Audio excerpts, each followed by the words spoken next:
50 Hells Angels surrounded Elena Reyes's shattered patrol car, and she was certain they had come to finish what the cartel started. Blood poured down her face. Water flooded through the broken windows. Her daughter's insulin sat in her kitchen 8 miles away, while Lily waited for a mother who would never come home. Then the most terrifying biker she'd ever seen reached through the wreckage, and his words stopped her heart. "Hold on, officer.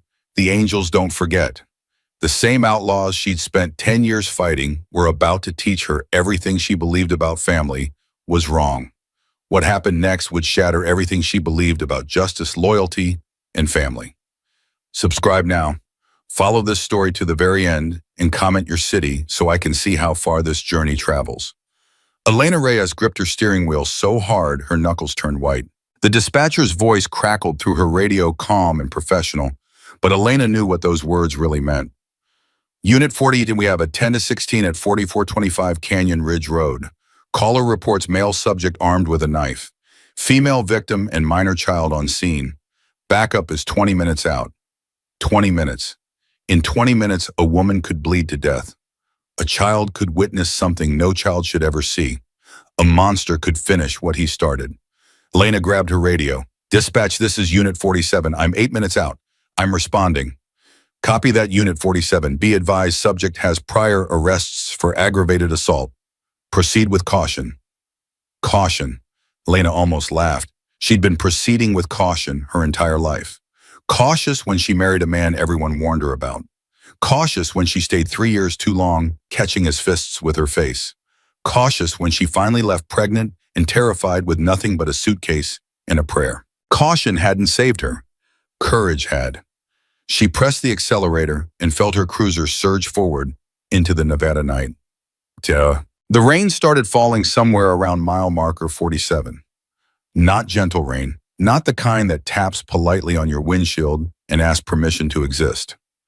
This was angry rain, violent rain, the kind that seemed personal, like the sky itself had a grudge. Elena flipped her wipers to high and squinted through the chaos. Her phone buzzed on the passenger seat. She glanced down. A text from her neighbor, Mrs. Patterson. "Lily's sugar dropped again. Gave her juice. She's asking when you're coming home." Elena's chest tightened. Lily, her 8-year-old daughter, the only good thing her failed marriage had produced. The little girl with her father's dark curls and her mother's stubborn chin.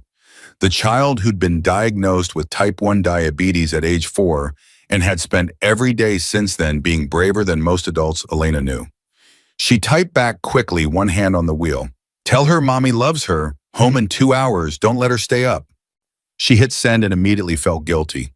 2 hours was a lie. This call alone would take at least an hour. Then paperwork. Then the drive home. Then the explanations, the apologies, the promises she couldn't keep. "I'll make it up to you, baby," she whispered to no one. "I always do." But did she? Did she really turn? The house at 4425 Canyon Ridge Road sat at the end of a dirt driveway, surrounded by nothing but darkness and desert. Elena killed her head 50 yards out, just like they taught her at the academy. Element of surprise. Don't announce your presence until you're ready. She grabbed her radio. "Dispatch Unit 47 on scene, going dark." "Copy, Unit 47. Backup still 15 minutes out." 15 minutes, better than 20, still too long. Elena stepped out of her cruiser and immediately felt the rain assault her face. She pulled her service weapon, keeping it low, and began moving toward the house. Through a window, she could see movement. A man, large, pacing, a woman, smaller, huddled in the corner. And there, behind an overturned couch, Elena caught a glimpse of something that made her blood freeze. A child's face. A little boy, maybe 5 or 6, peering out with eyes that had already seen too much.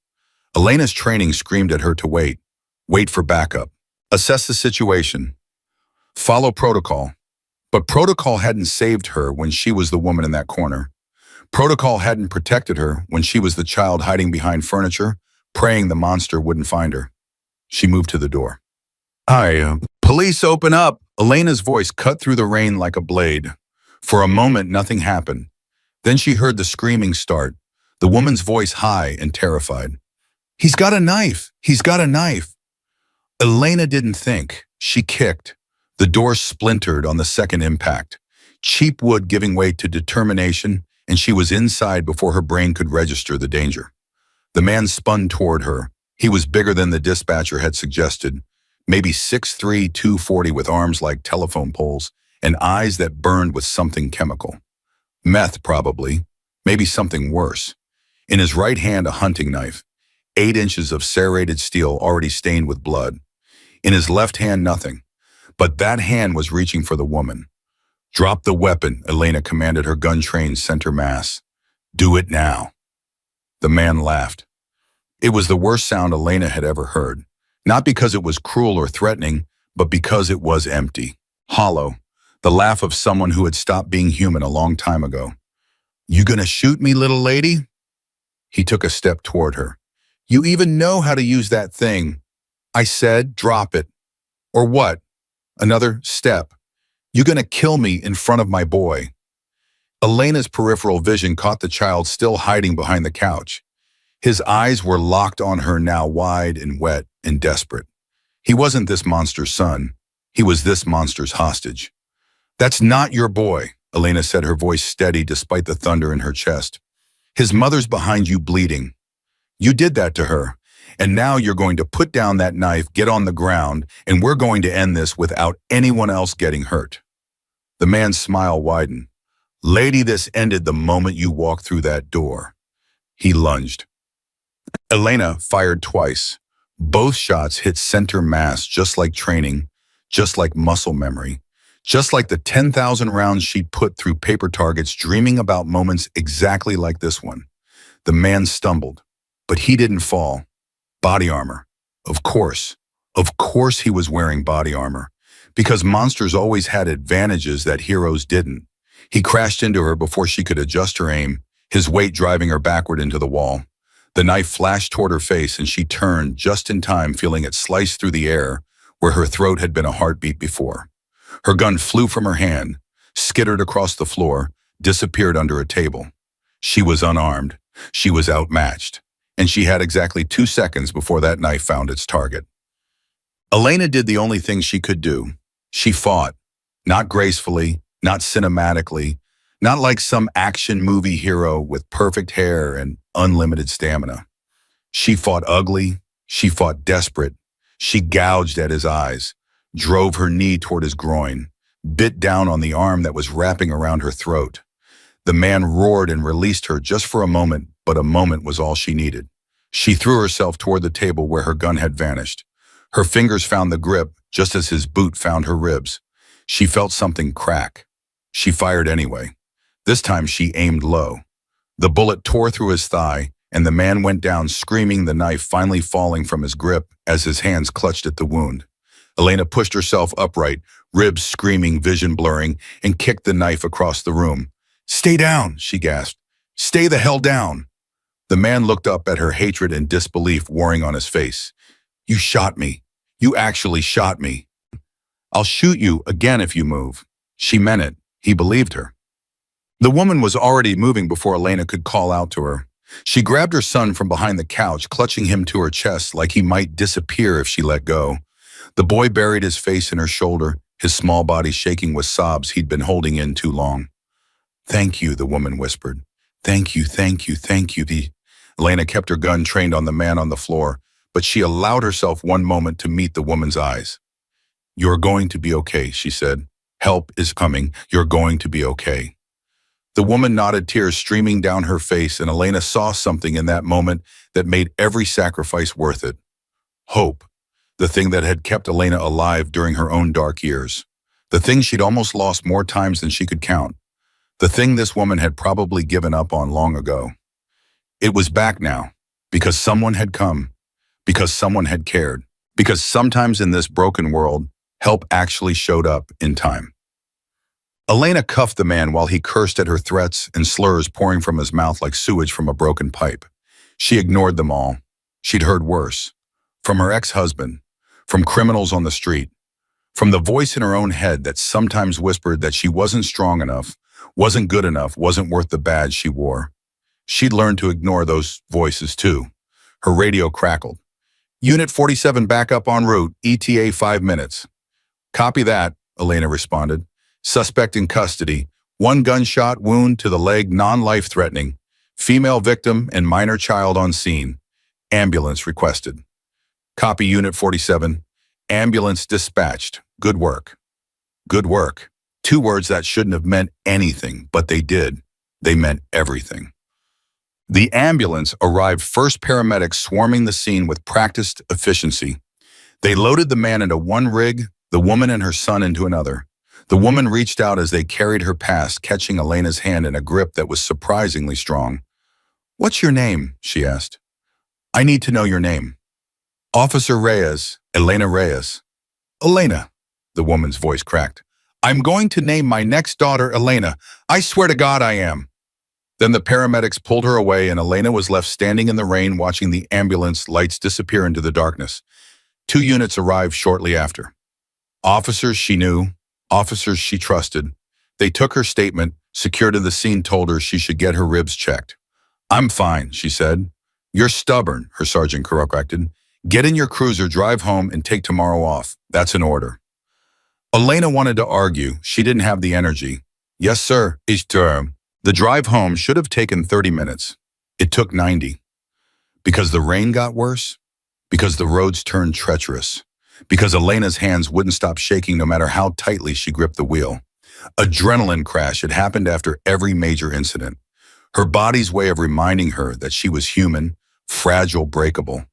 That the strength she showed in crisis wasn't infinite. She thought about Lily, about the insulin shot her daughter needed, about the bedtime story she'd promised to tell, about the tiny voice that always said, "I love you, Mommy," before drifting off to sleep. She thought about the woman at the house, about the hope in her eyes, about the promise to name her daughter Elena, about the way the little boy had clung to his mother like she was the only solid thing in a liquid world. She thought about the man she'd shot, about the emptiness in his laugh, about the hatred in his eyes, about the knife that had come within inches of ending everything she was. And then she thought about nothing at all, because her headlights caught movement ahead. A black SUV parked sideways across the road. 3 men standing in front of it. Not police, not paramedics. Something else. Something worse. Elena slowed her cruiser to a crawl. Her hand moved toward her radio, but something stopped her. Some instinct honed through years of reading situations, of recognizing danger before it announced itself. These men weren't random strangers. They were waiting for her. She rolled down her window just enough to speak. "Can I help you, gentlemen?" The closest man stepped forward. He was young, maybe mid-20s, with a shaved head and tattoos crawling up his neck like vines. "Officer Reyes." Her blood went cold. "Who's asking?" "Someone who wants you to know that you made a mistake tonight." Elena's hand moved to her holster. "Step away from the vehicle. Now." The man smiled. "That guy you shot, the one at the house, he works for some very important people. People who don't appreciate their employees getting arrested by small-town cops with hero complexes." Elena's mind raced. The man at the house. Body armor. Professional equipment. This wasn't some random domestic abuser. This was something organized. Something bigger than a 1016 call on a rainy night. "I don't know what you're talking about," she said. "Step away from my vehicle, or I will arrest you." "You can try." The man's smile widened. "But see, there's a problem with that plan." Elena heard the sound before she processed it. More engines, coming up fast behind her. She checked her rearview mirror and felt her stomach drop.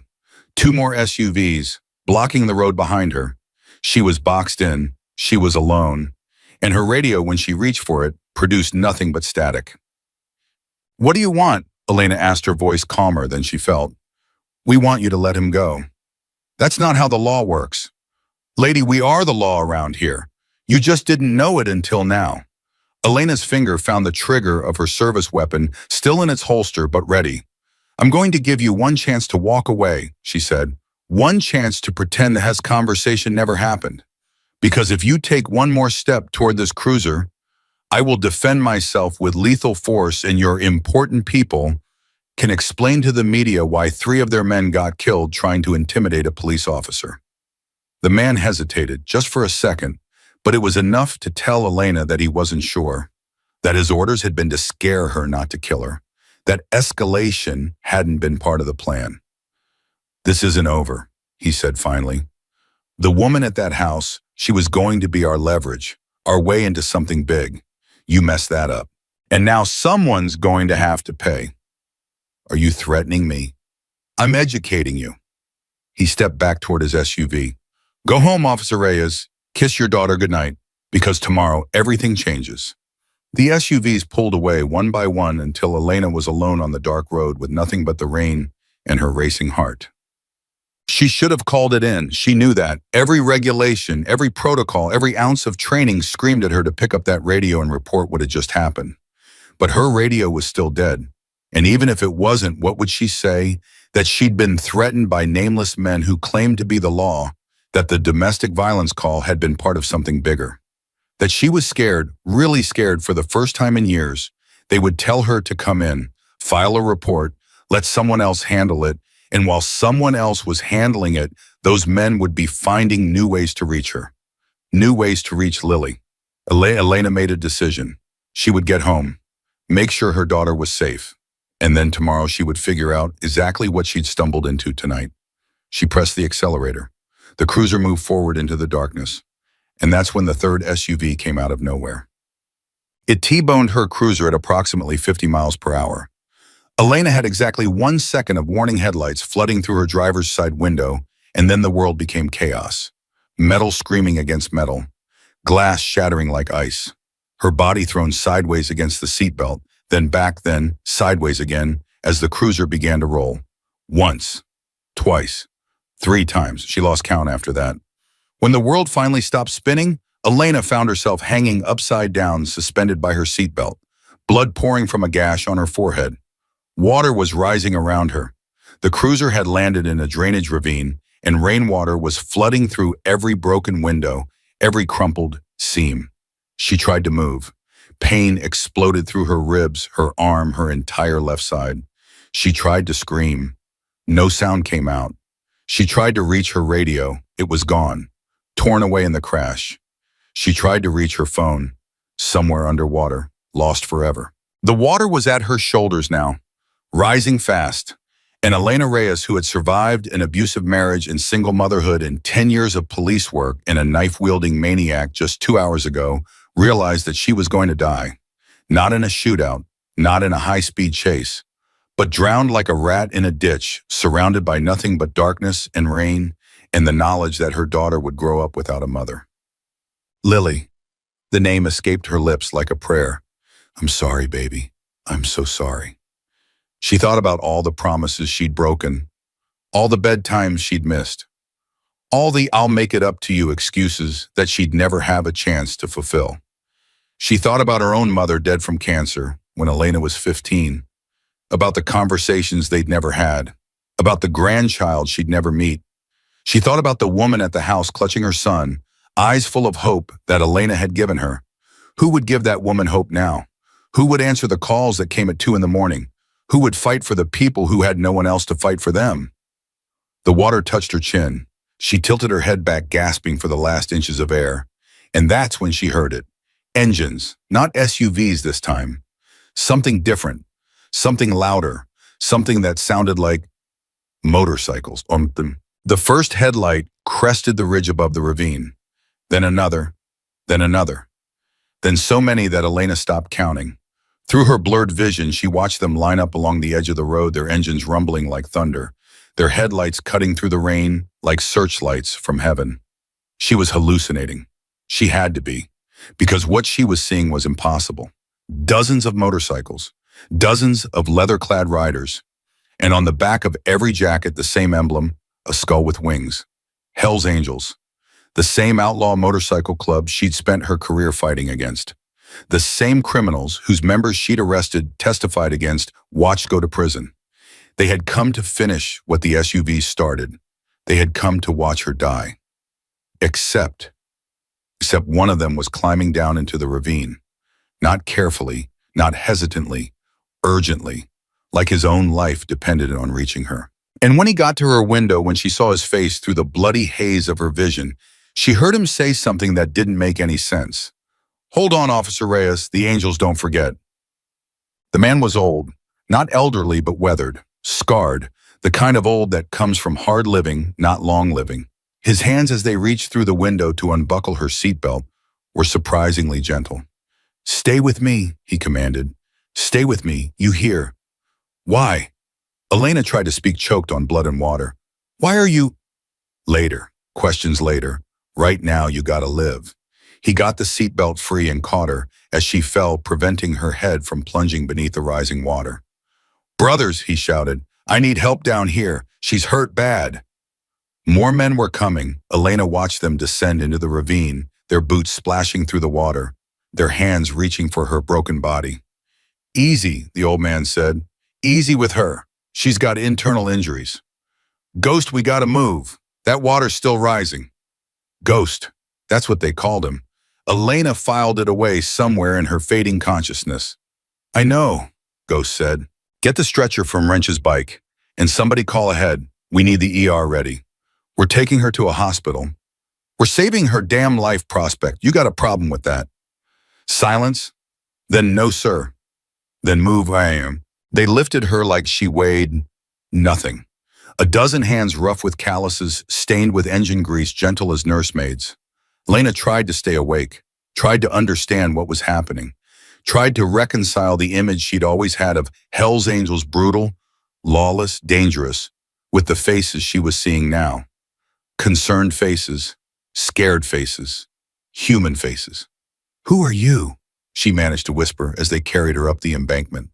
Ghost walked beside her, keeping pace, his eyes never leaving her face. "I'm the man whose Prospect you saved last year," he said. "You remember that kid, young guy 19, caught him with a couple grams near his grandmother's church?" Elena's memory flickered. She did remember. A young man, terrified.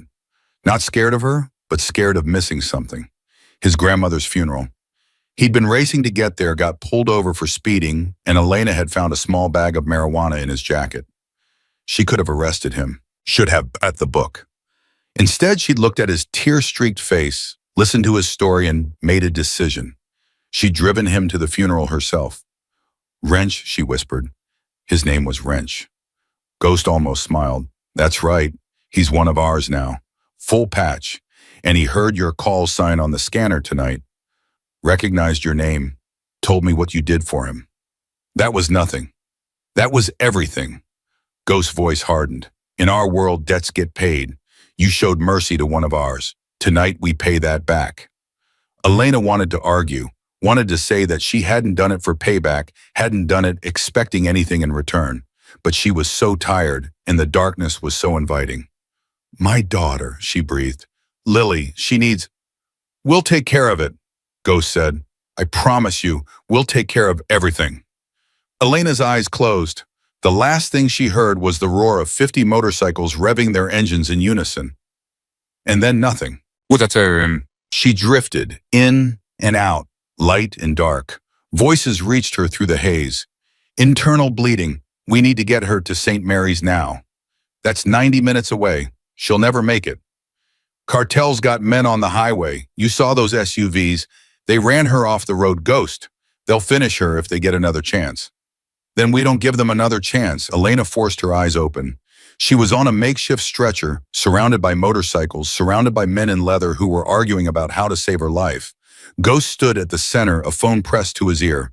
"I don't care what it takes. Clear that road. If the cartel wants a war tonight, they'll get one." He turned and saw her watching, and something in his face softened. "She's awake," he said. "Brothers, she's awake." The arguing stopped. Faces turned toward her, and Elena found herself staring at something she'd never expected to see. Respect, not for her badge, not for her uniform, not for the authority she represented. For her. For the woman who'd saved a kid she didn't know for reasons she couldn't explain on a night no one would ever remember. "Where?" She coughed, tasted blood. "Where are you taking me?" "Hospital," Ghost said simply. 90 minutes away, but we'll make it in 60. "The cartel won't touch you." His jaw tightened. "I give you my word." "Your word, despite everything," Elena almost laughed. "You're an outlaw. Your word doesn't mean anything." Ghost crouched beside her, bringing his face close to hers. "Let me tell you something, Officer Reyes. I've been riding with this club for 31 years. I've buried brothers. I've put men in the ground. I've done things that would haunt your nightmares. But in all that time, I've never once broken my word. Never, not once. Because out here on these roads, your word is the only thing you've got. It's the only thing that separates us from the animals. He held her gaze. I'm giving you my word now. You will survive this night. Your daughter will see you again. And whoever did this to you, the SUVs, the threats, all of it, they will answer. Not to the law, to me. Elena wanted to argue, wanted to remind him that she was the law, but the words wouldn't come. And somehow lying there in the rain, surrounded by outlaws, she believed him. She believed every word. They loaded her into a sidecar on the largest bike she'd ever seen. Ghost himself took the handlebars. Wrench you ride point, he commanded. Demon slash, you're on R6. Everyone else formation around us. Nobody gets through. Nobody gets close. We ride like her life depends on it. Because it does, someone muttered. Damn right it does. 50 engines roared to life. The sound was deafening, overwhelming. The kind of sound that shook the ground and rattled the bones. But to Elena, half-conscious in that sidecar, it was the most beautiful sound she'd ever heard. Because it meant she wasn't alone. Because it meant someone had come. Because it meant that maybe, just maybe, she was going to survive this night. Hold on, Ghost said over the thunder of the engines. We're not stopping until you're safe. The convoy began to move, 50 motorcycles tearing through the rain-soaked Nevada night, one wounded cop bleeding in a sidecar, and somewhere ahead, 90 minutes of highway crawling with cartel soldiers who wanted her dead. Elena closed her eyes and prayed. They'd been riding for 20 minutes when Wrench's voice crackled through the radio. Ghost, we've got a problem.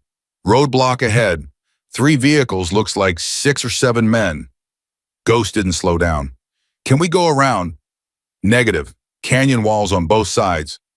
Only way through is through. Elena heard Ghost exhale slowly. Brothers, you hearing this? Voices confirmed one after another. We hear you, Ghost. Good. His grip tightened on the handlebars. Then you know what we're about to do. Anyone wants to fall back, no shame in it. This ain't your fight.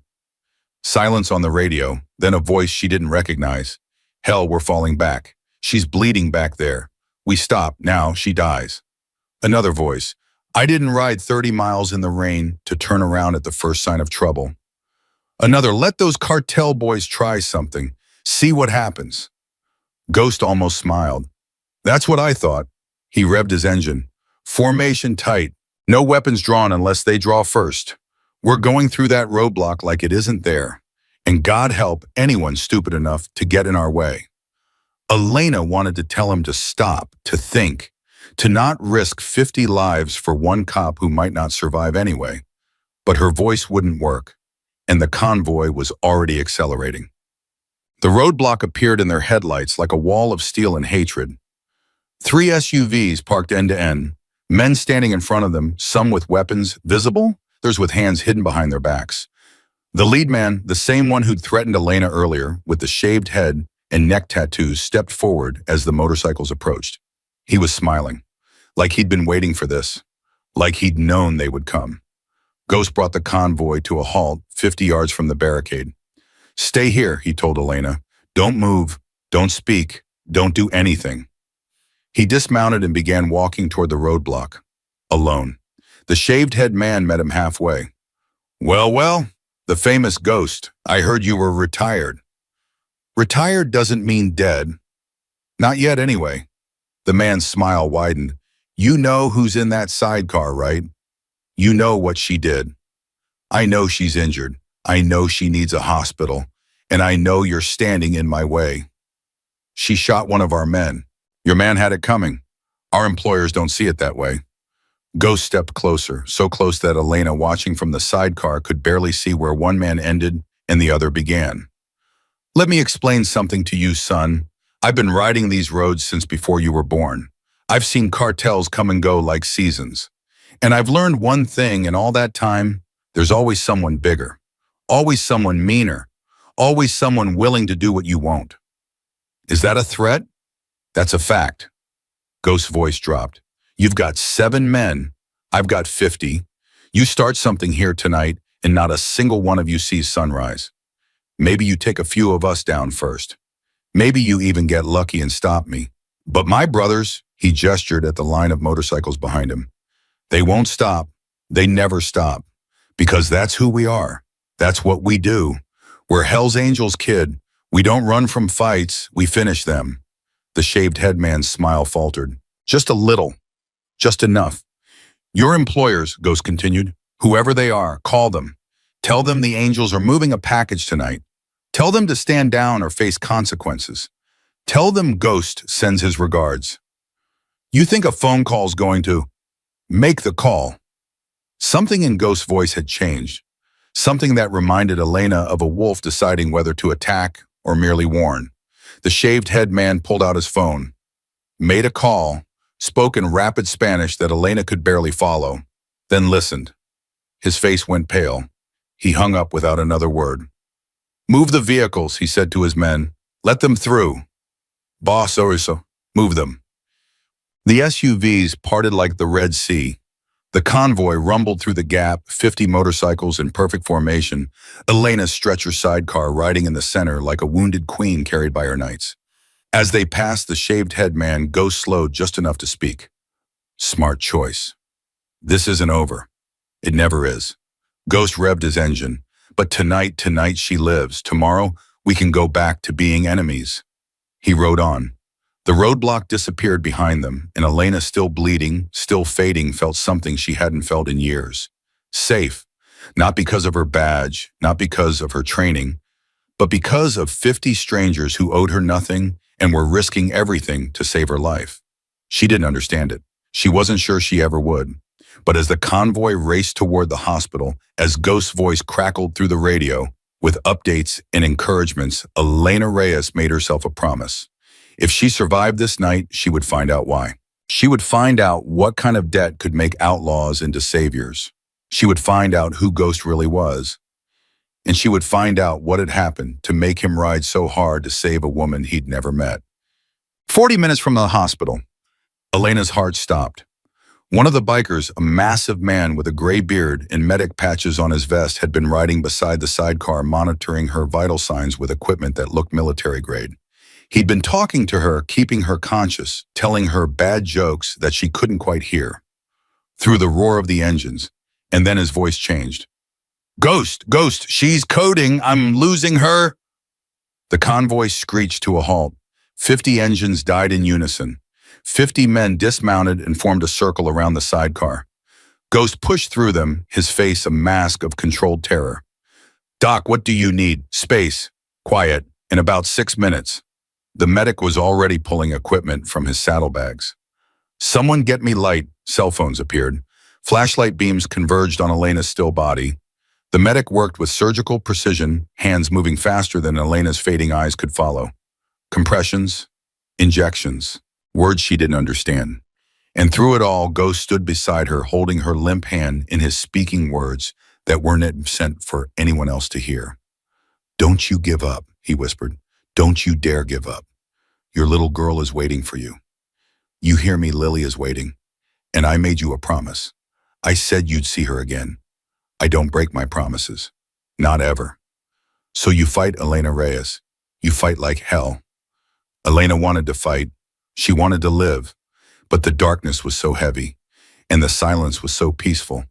And somewhere in that silence, she heard a voice that sounded like her mother's. It's okay, baby. You can rest now. You can let go. And Elena almost did. She almost listened. But then another voice cut through the darkness. Not her mother's, not Ghost's, Lily's. Mommy, where are you? I'm scared. I need you. Please come home. Elena's eyes snapped open. Her chest heaved. Her heart lurched back to life. And the medic, bloody to his elbows, let out a breath he'd been holding for 4.5 minutes.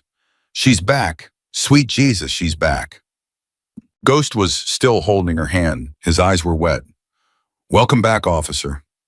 Elena couldn't speak, could barely breathe, but she managed to squeeze his hand. One small pressure, one tiny acknowledgement. And Ghost nodded like she'd just given him a medal. Let's move, brothers. 40 minutes to go. And nobody stops until this woman is in an operating room. Nobody. The engines roared back to life. The convoy surged forward. And Elena, alive when she should have been dead, let herself sink into the darkness one more time. But this time it wasn't the darkness of death. It was the darkness of survival. The darkness that comes before the dawn. She held on to that. Held on to the sound of Lily's voice. Held on to the promise Ghost had made. And somewhere deep inside, she made a promise of her own. She would survive this night. She would see her daughter again. And then, when she was healed, she would find out who had tried to kill her. And she would make them pay. Ma'am. The hospital appeared on the horizon like a beacon of hope. Lights blazing against the dark sky. An ambulance waiting at the emergency entrance. Someone had called ahead.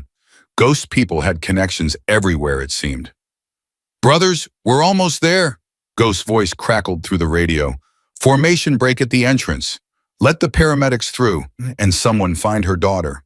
Her neighbor's name is Patterson. Lily needs to know her mother's alive. Elena heard the words through a haze of pain and exhaustion. Her daughter. Someone was going to tell her daughter. She wanted to cry. She wanted to thank them. But all she could do was lie there as the convoy roared into the hospital parking lot, 50 motorcycles creating a thunder that brought nurses running to the windows. Ghost was off his bike before it stopped moving. He lifted Elena from the sidecar himself, carrying her toward the paramedics who were already rushing forward with a gurney. 34-year-old female, multiple trauma injuries, internal bleeding, coded once en route. He reported like a battlefield commander. She's a cop, single mother. Her kid needs her. You save her. You understand me. You save her. The paramedics didn't question why a Hell's Angel was giving them orders. They just loaded Elena onto the gurney and ran. Ghost stood in the parking lot watching them disappear into the emergency room. Around him, his brothers dismounted. Some stretched their legs. Some lit cigarettes. Some just stood there, rain streaming down their faces, watching the same doors Ghost was watching. Wrench appeared at his shoulder. We did it, Ghost. We got her here. We got her to the door. Ghost's voice was hollow. The rest is up to them. She's tough. She'll make it. She better. Ghost's hand moved to his chest, touching something beneath his shirt. Because I didn't ride 90 miles in the rain just to lose another one. Wrench wanted to ask, wanted to know what Ghost meant by another one, but something in the old man's face told him to stay silent. Some wounds weren't meant to be open. Some stories weren't meant to be told. At least not yet. The fluorescent lights of St. Mary's emergency room hummed with a cold, indifferent rhythm. Ghost hadn't moved from the waiting area in 3 hours. His leather cut was still soaked with rain. His boots had left muddy tracks across the pristine white floor. His hands clasped between his knees were stained with Elena's blood. He didn't care. Around him, his brothers had taken over the waiting room like an occupying army. 50 men in leather sprawled across plastic chairs, leaning against walls, pacing the corridors with restless energy. The other families in the waiting room had retreated to the corners, their eyes wide with a mixture of fear and fascination. A nurse approached Ghost for the 4th time. Sir, I really need to ask you and your friends to keep the noise down. This is a hospital. Ghost looked up at her. Something in his eyes made her step back. Ma'am, he said quietly, there's a woman in that operating room who almost died tonight. She's got an 8-year-old daughter who doesn't know if her mama's coming home. We're not leaving until we know she's okay. And we're not making any noise. But if you want to call security, go ahead. I'll wait. The nurse opened her mouth, closed it, walked away. She didn't come back.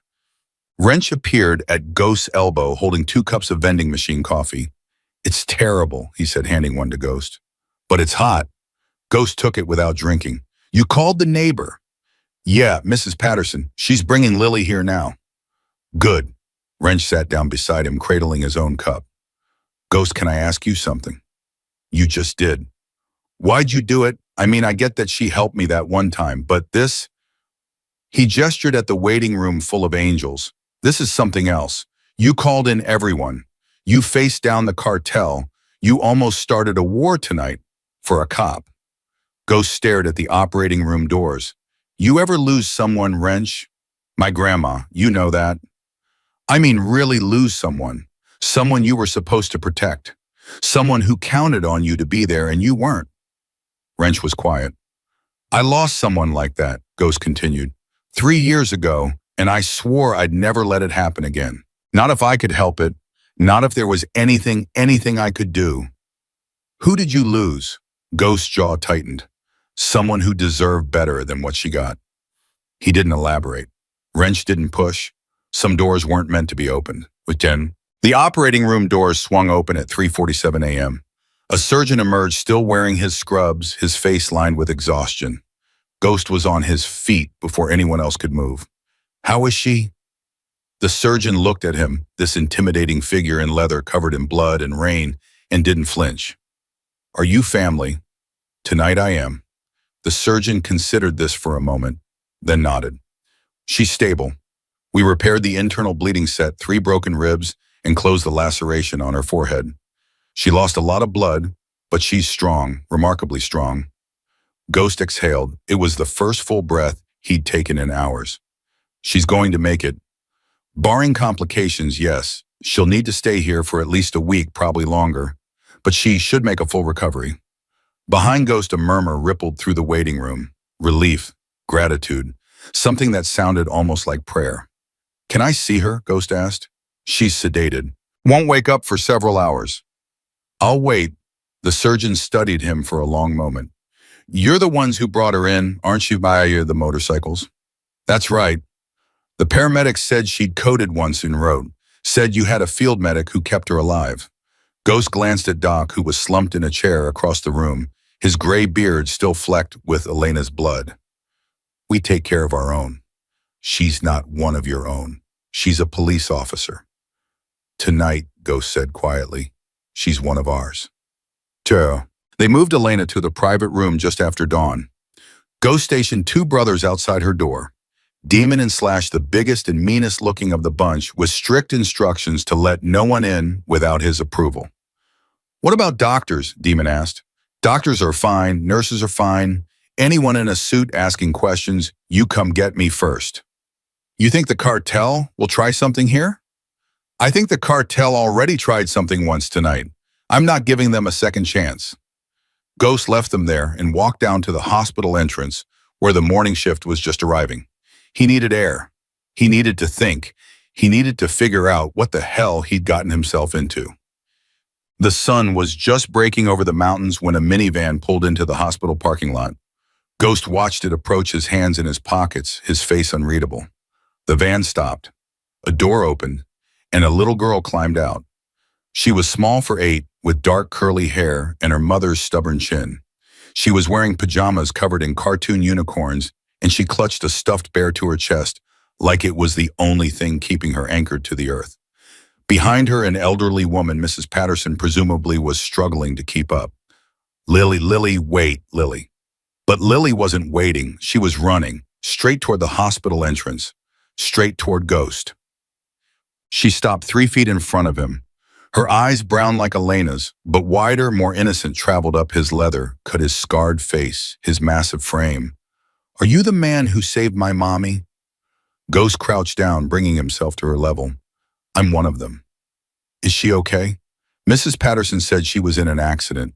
Is she okay? Can I see her? She's okay, sweetheart. She's sleeping right now, but she's okay.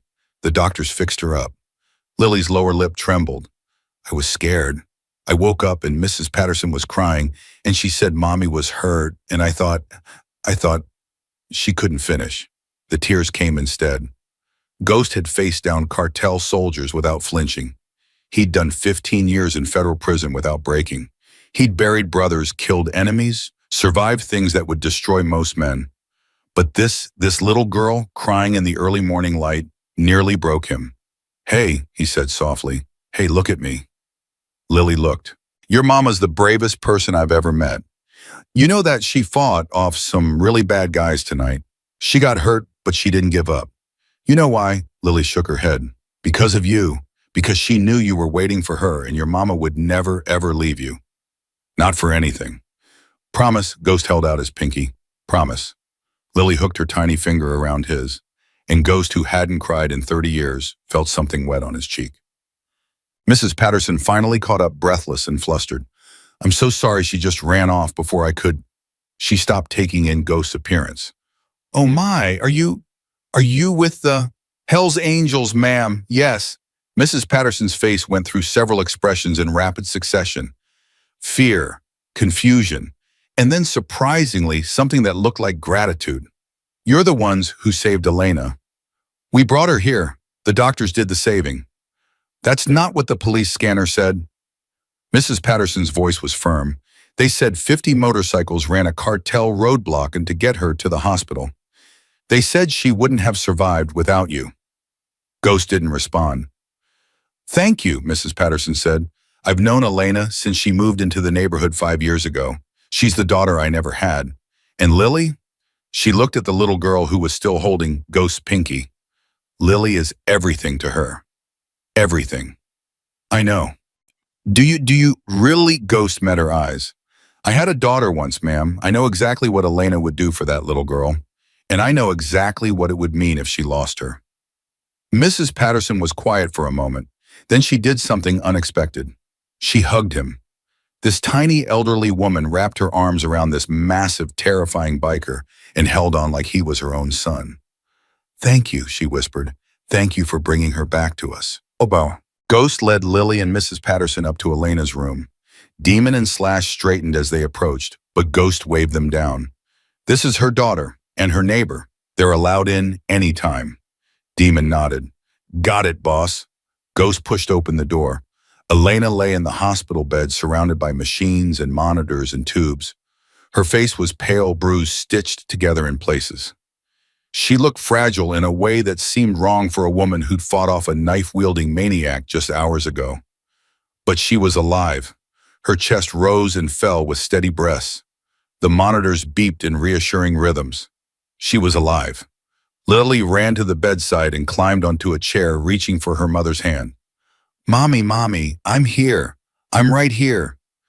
Elena didn't respond, but her fingers twitched, just slightly, just enough. She knows you're here, Ghost said quietly. Even if she can't wake up yet, she knows. Lily looked at him with those big brown eyes. You promise, I promise. Ghost left them there, Lily holding her mother's hand. Mrs. Patterson settling into a chair nearby and stepped out into the corridor. His phone buzzed. A text from Wrench. Cartel's making noise. Word is they're not happy about last night. Want to meet? Ghost typed back, where? Abandoned warehouse on Route 12, 1 hour. Ghost stared at the message. He should let it go. He should take his brothers and ride home and let the cops handle the cartel. But Elena was lying in that hospital bed because someone had tried to kill her. Someone who was still out there. Someone who might try again. And Ghost had made a promise. He typed, I'll be there. The warehouse on Route 12 had been empty for 15 years. It used to be a meatpacking plant back before the economy collapsed and took half the town's businesses with it. Now it was just rust and shadows, a skeleton of a building that nobody cared enough to tear down. Ghost arrived alone. That was the deal. One representative from each side. No weapons, no backup. He parked his bike outside and walked through the main entrance, his boots echoing on the concrete floor. A man was waiting for him inside. Not the shaved head kid from the roadblock. Someone older, more polished, wearing a suit that probably cost more than Ghost's motorcycle. Marcus Sullivan, the man said. They call you Ghost. 15 years in federal prison, never said a word. Quite a reputation. You know my name? I don't know yours. You can call me Mr. Reyes. Ghost's eyes narrowed. That's the cop's name. Said, the man smiled. Interesting coincidence. Who are you? I'm the man whose operation you disrupted last night. The man whose employee you helped put in the hospital. The man who's trying to decide whether to kill you or thank you. Thank me. Officer Reyes was becoming a problem. She was asking questions. Getting close to things she shouldn't get close to. Last night was supposed to be a warning, a reminder of how dangerous her job can be.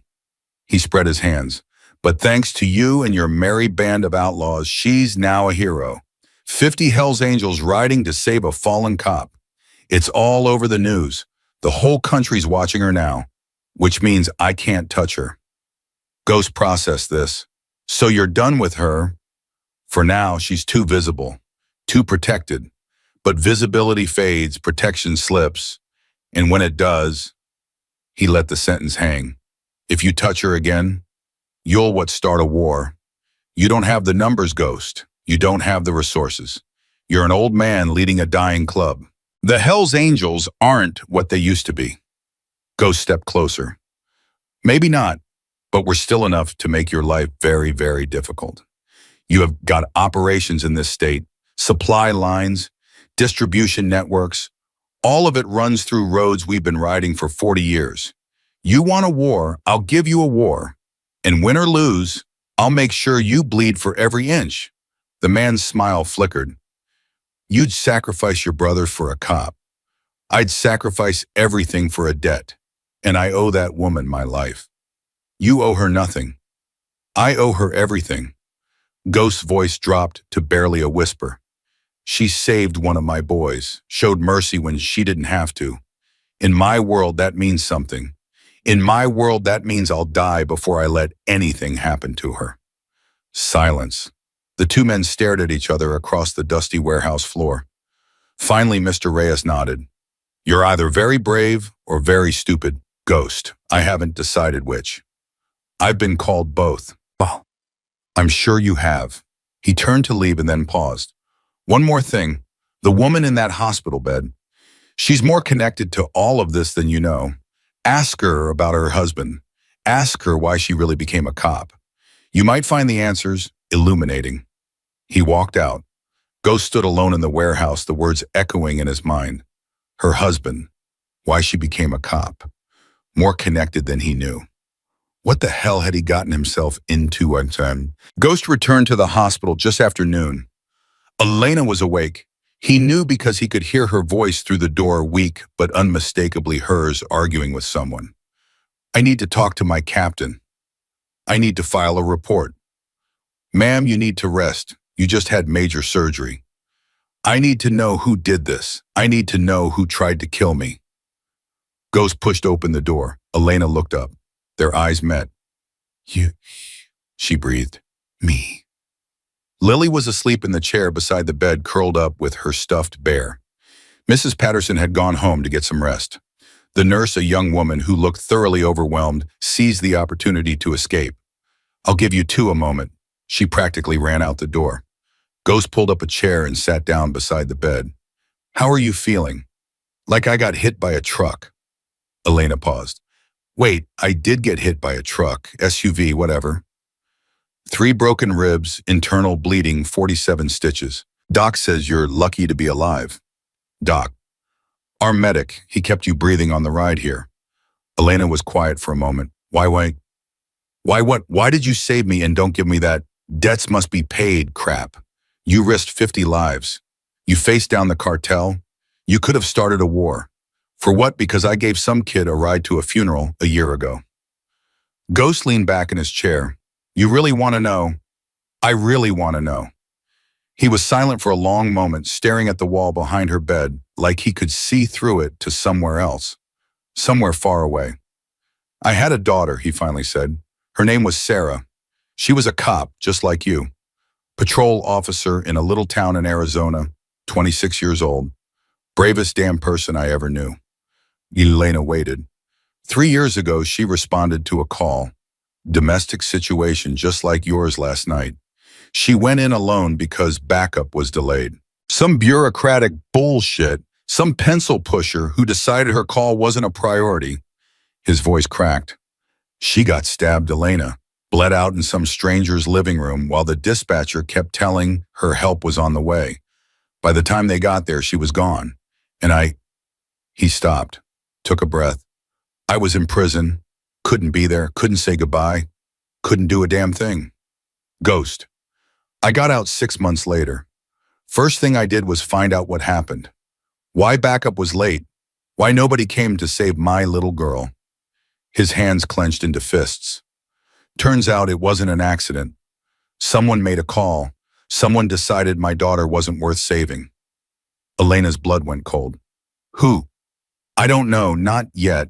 But I've been looking for 3 years, and last night when Wrench told me about you, a female cop alone in the trouble, back up too far away, I couldn't let it happen again.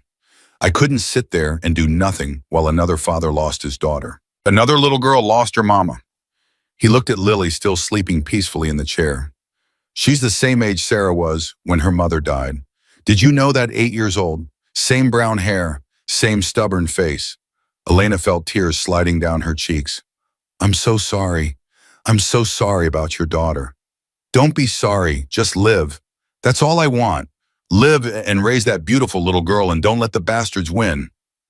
The bastards who did this to me are connected, powerful, more dangerous than you know. Ghost leaned forward. A man came to see me this morning. Wouldn't give his name, but he knew everything. About you, about last night, about your investigation. What investigation? You tell me. He said you were asking questions, getting close to something. Elena's face went pale. The domestic call last night, the woman I saved, I recognized the address. From where? From a case file, a cold case I've been looking into for 2 years. She swallowed hard. A case connected to my ex-husband. Ghost went very still. Your ex-husband? He's dead now, overdosed 3 years ago, but before he died, he was involved with some very bad people. Drug running, money laundering, things I didn't know about until after I left him. She closed her eyes. I became a cop because of him, because I wanted to make up for all the things I ignored, all the signs I missed, all the people he hurt while I pretended everything was fine. And the case you're investigating. Missing women, 4 of them over the past 5 years, all connected to the same network my husband worked for. All disappeared without a trace. Watan. Her eyes opened. The woman I saved last night, her sister was one of them. She came to me 6 months ago begging me to help. Last night was supposed to be a meeting. She was going to give me evidence. But someone found out. Someone always finds out. Ghost sat back, his mind racing. Missing women. Drug networks. A dead husband. A corrupt organization with enough power to run roadblocks and order hits. This wasn't a simple rescue anymore. This was something much bigger, much more dangerous. The man I met, Ghost said slowly, he told me to ask about your husband. Said you were more connected to all of this than I knew. Elena laughed bitterly. Of course I am. I've been connected since the day I married David Reyes. I just didn't know it until he was dead, and I found the files hidden in our basement. What files? Records, names, dates, transactions. She met his eyes. A network trafficking women across the border, moving them like cargo, selling them to the highest bidder. And your husband was part of it. My husband ran it. The words hung in the air like poison. When I found out, I went to the police, internal affairs, the FBI, anyone who would listen. But the network was protected. Someone high up was keeping it safe. Every investigation got shut down. Every witness disappeared. So you started your own investigation. I had to. Those women deserve justice. Their families deserve answers. She looked at Lily still sleeping. And my daughter deserves a mother who isn't a coward. Ghost understood now. He understood everything. That's why they tried to kill you last night. Not because of the domestic call, because you're getting close. I must be. I've never been targeted before, just warnings, threats. But last night, she touched the bandage on her forehead. Last night they decided to end it. They failed. This time, but they'll try again, and next time you might not be there. Ghost stood up. Then we make sure there isn't a next time. What do you mean? I mean we find out who's running this network. We expose them. We tear the whole damn thing down. We Ghost, you're an outlaw. I'm a cop. We're supposed to be on opposite sides. Ghost smiled grimly. Lady, after last night, I don't think either of us knows what side we're on anymore. All I know is this: someone tried to kill you. Someone killed my daughter. And I've got a feeling those two things are connected. Elena stared at him. You think the same people who delayed your daughter's backup are behind this network? I think it's possible. I think there's someone at the top pulling strings. Someone who decides who lives and who dies based on what's convenient. His jaw tightened. And I think it's time we found out who. Elena was quiet for a long moment. Then she reached out her hand. Partners. Ghost looked at her hand, looked at her face, looked at the little girl sleeping beside her. He took her hand and shook it. Partners. The door burst open. Wrench stumbled in, out of breath, his face pale with fear. Ghost, we've got a problem. What kind of problem? The cartel. They're not waiting anymore. Wrench's voice shook. They just hit the clubhouse. 3 brothers down, and they left a message. Ghost's blood turned to ice. What message? Wrench held up his phone. A photo, the clubhouse burning, and spray painted across the front gate in letters 3 feet tall. Give us the cop or watch them all burn. Ghost's hand crushed the phone so hard the screen cracked. How many? His voice was barely human. How many brothers did we lose? Wrench's face twisted with grief. Razor's dead. Took 3 bullets to the chest, protecting the prospects. Hammer and Brick are critical. Doc's with them now, but he says Hammer might not make it through the night. Elena pushed herself upright in the hospital bed, ignoring the explosion of pain in her ribs. This is because of me. They're dying because of me. This is because of them, Ghost snarled. The cartel made their choice. Now they'll live with the consequences. Ghost, listen to me. Elena grabbed his arm. You can't win this war. They have unlimited resources, unlimited men. You go after them, now you'll lose everything. I already lost everything 3 years ago. Ghost pulled away from her grip. I'm not losing anyone else. He turned to Wrench. Call church, every patch holder, every prospect, everyone who can ride. Full assembly in 2 hours. Where the backup location, Route 7 warehouse. They don't know about that one yet. Wrench nodded and disappeared through the door. Ghost started to follow, but Elena's voice stopped him. Ghost, wait. He turned. Elena's eyes were fierce, burning with something that hadn't been there before. Take me with you. You can barely stand. I don't need to stand. I need to think. She gestured at the machines around her. I've been investigating this network for 2 years. I know things, names, connections. If you go in blind, you'll all die. But if you let me help, you're a cop. My brothers won't trust you. Your brothers don't have to trust me. They just have to trust you. She held his gaze. You said we're partners now. Prove it. Ghost stared at her for a long moment. Then he did something unexpected. He laughed. You've got guts, Officer Reyes. I'll give you that. Is that a yes? That's a God help us both. He moved to the door. I'll send Doc to get you ready. We leave in an hour. Ghost, he paused. Thank you for everything. Ghost didn't turn around. Don't thank me yet.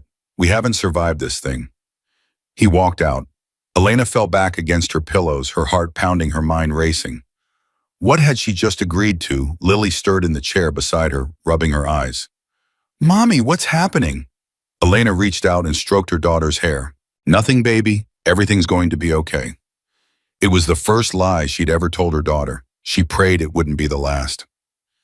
Mrs. Patterson arrived 30 minutes later, summoned by a phone call from Ghost. I don't understand, she said, clutching Lily's hand. You're leaving Elena. You just had surgery. You can't possibly. I have to. Elena was already sitting up, gritting her teeth against the pain as Doc wrapped her torso in fresh bandages. People are dying because of me. I can't hide in this hospital while others pay for my mistakes. But Lily stays with you. At the safe house Ghost arranged.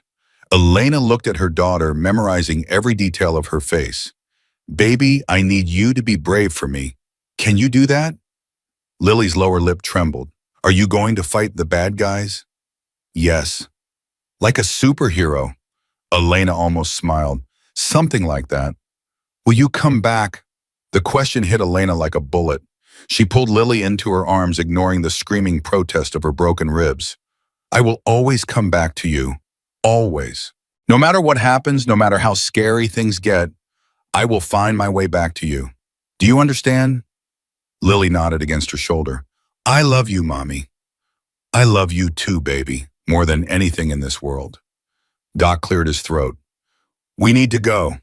Elena released her daughter and forced herself to stand. The room spun, her vision blurred, but she stayed upright. Take care of her, she told Mrs. Patterson. If anything happens to me, nothing's going to happen to you. But if it does, promise me you'll take care of her. Mrs. Patterson's eyes filled with tears. I promise. Elena kissed Lily one more time. Then she walked out the door and didn't look back. The Route 7 warehouse was filled with angry men. 50 Hell's Angels gathered in a loose circle, their faces hard with grief and rage. 3 empty chairs sat in the front row, reserved for the brothers who would never sit in them again. Ghost stood at the center, his presence commanding silence without a word. Elena entered on Doc's arm, her hospital gown replaced by borrowed clothes that hung loose on her battered frame. Every eye in the room turned toward her. Hostility, suspicion, hatred. She'd expected all of it. What the hell is she doing here? A massive biker with a beard like a bramble bush stepped forward. She's the reason Razor's dead. She's the reason our clubhouse is ashes.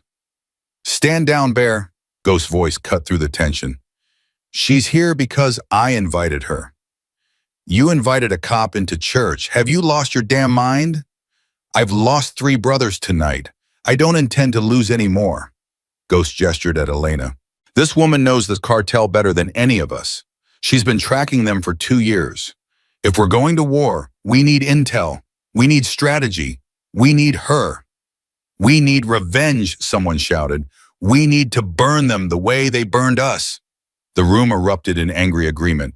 Ghost let them rage for a moment. Then he raised his hand. Silence fell like a guillotine. You want revenge, so do I, but revenge without a plan is suicide. The cartel has money weapons connections. They can replace every soldier we kill. They can outlast us, outspend us, outgun us. He paused. Unless we cut off the head. What head? Bear demanded. The cartel's run by a dozen bosses. Kill one another takes his place. Not this operation. Elena stepped forward, her voice steady despite the pain radiating through her body. The trafficking network that targeted me isn't run by the cartel. They're just muscle. Enforcement. The real power comes from somewhere else. That's what I've been trying to find out for 2 years. She met Bear's hostile gaze without flinching. Someone in this state has been running human trafficking operations for over a decade. Someone with enough power to shut down federal investigations. Someone with enough money to buy cops, judges, politicians. And you think you can find this person? I know I can. With your help. Bear laughed bitterly. Our help, lady, half the men in this room have done time because of cops like you. Why should we trust anything you say? Elena took a breath. Because I'm not like other cops. Because my ex-husband was one of the monsters I'm hunting. Because I've spent the last 5 years trying to atone for the sins I didn't even know I was committing. Her voice cracked. And because 3 of your brothers are dead tonight, and the only way to honor them is to make sure they didn't die for nothing. Silence. Bear stared at her. Then he turned to Ghost. You trust her with my life. Why? Ghost was quiet for a moment. Because she reminds me of Sarah.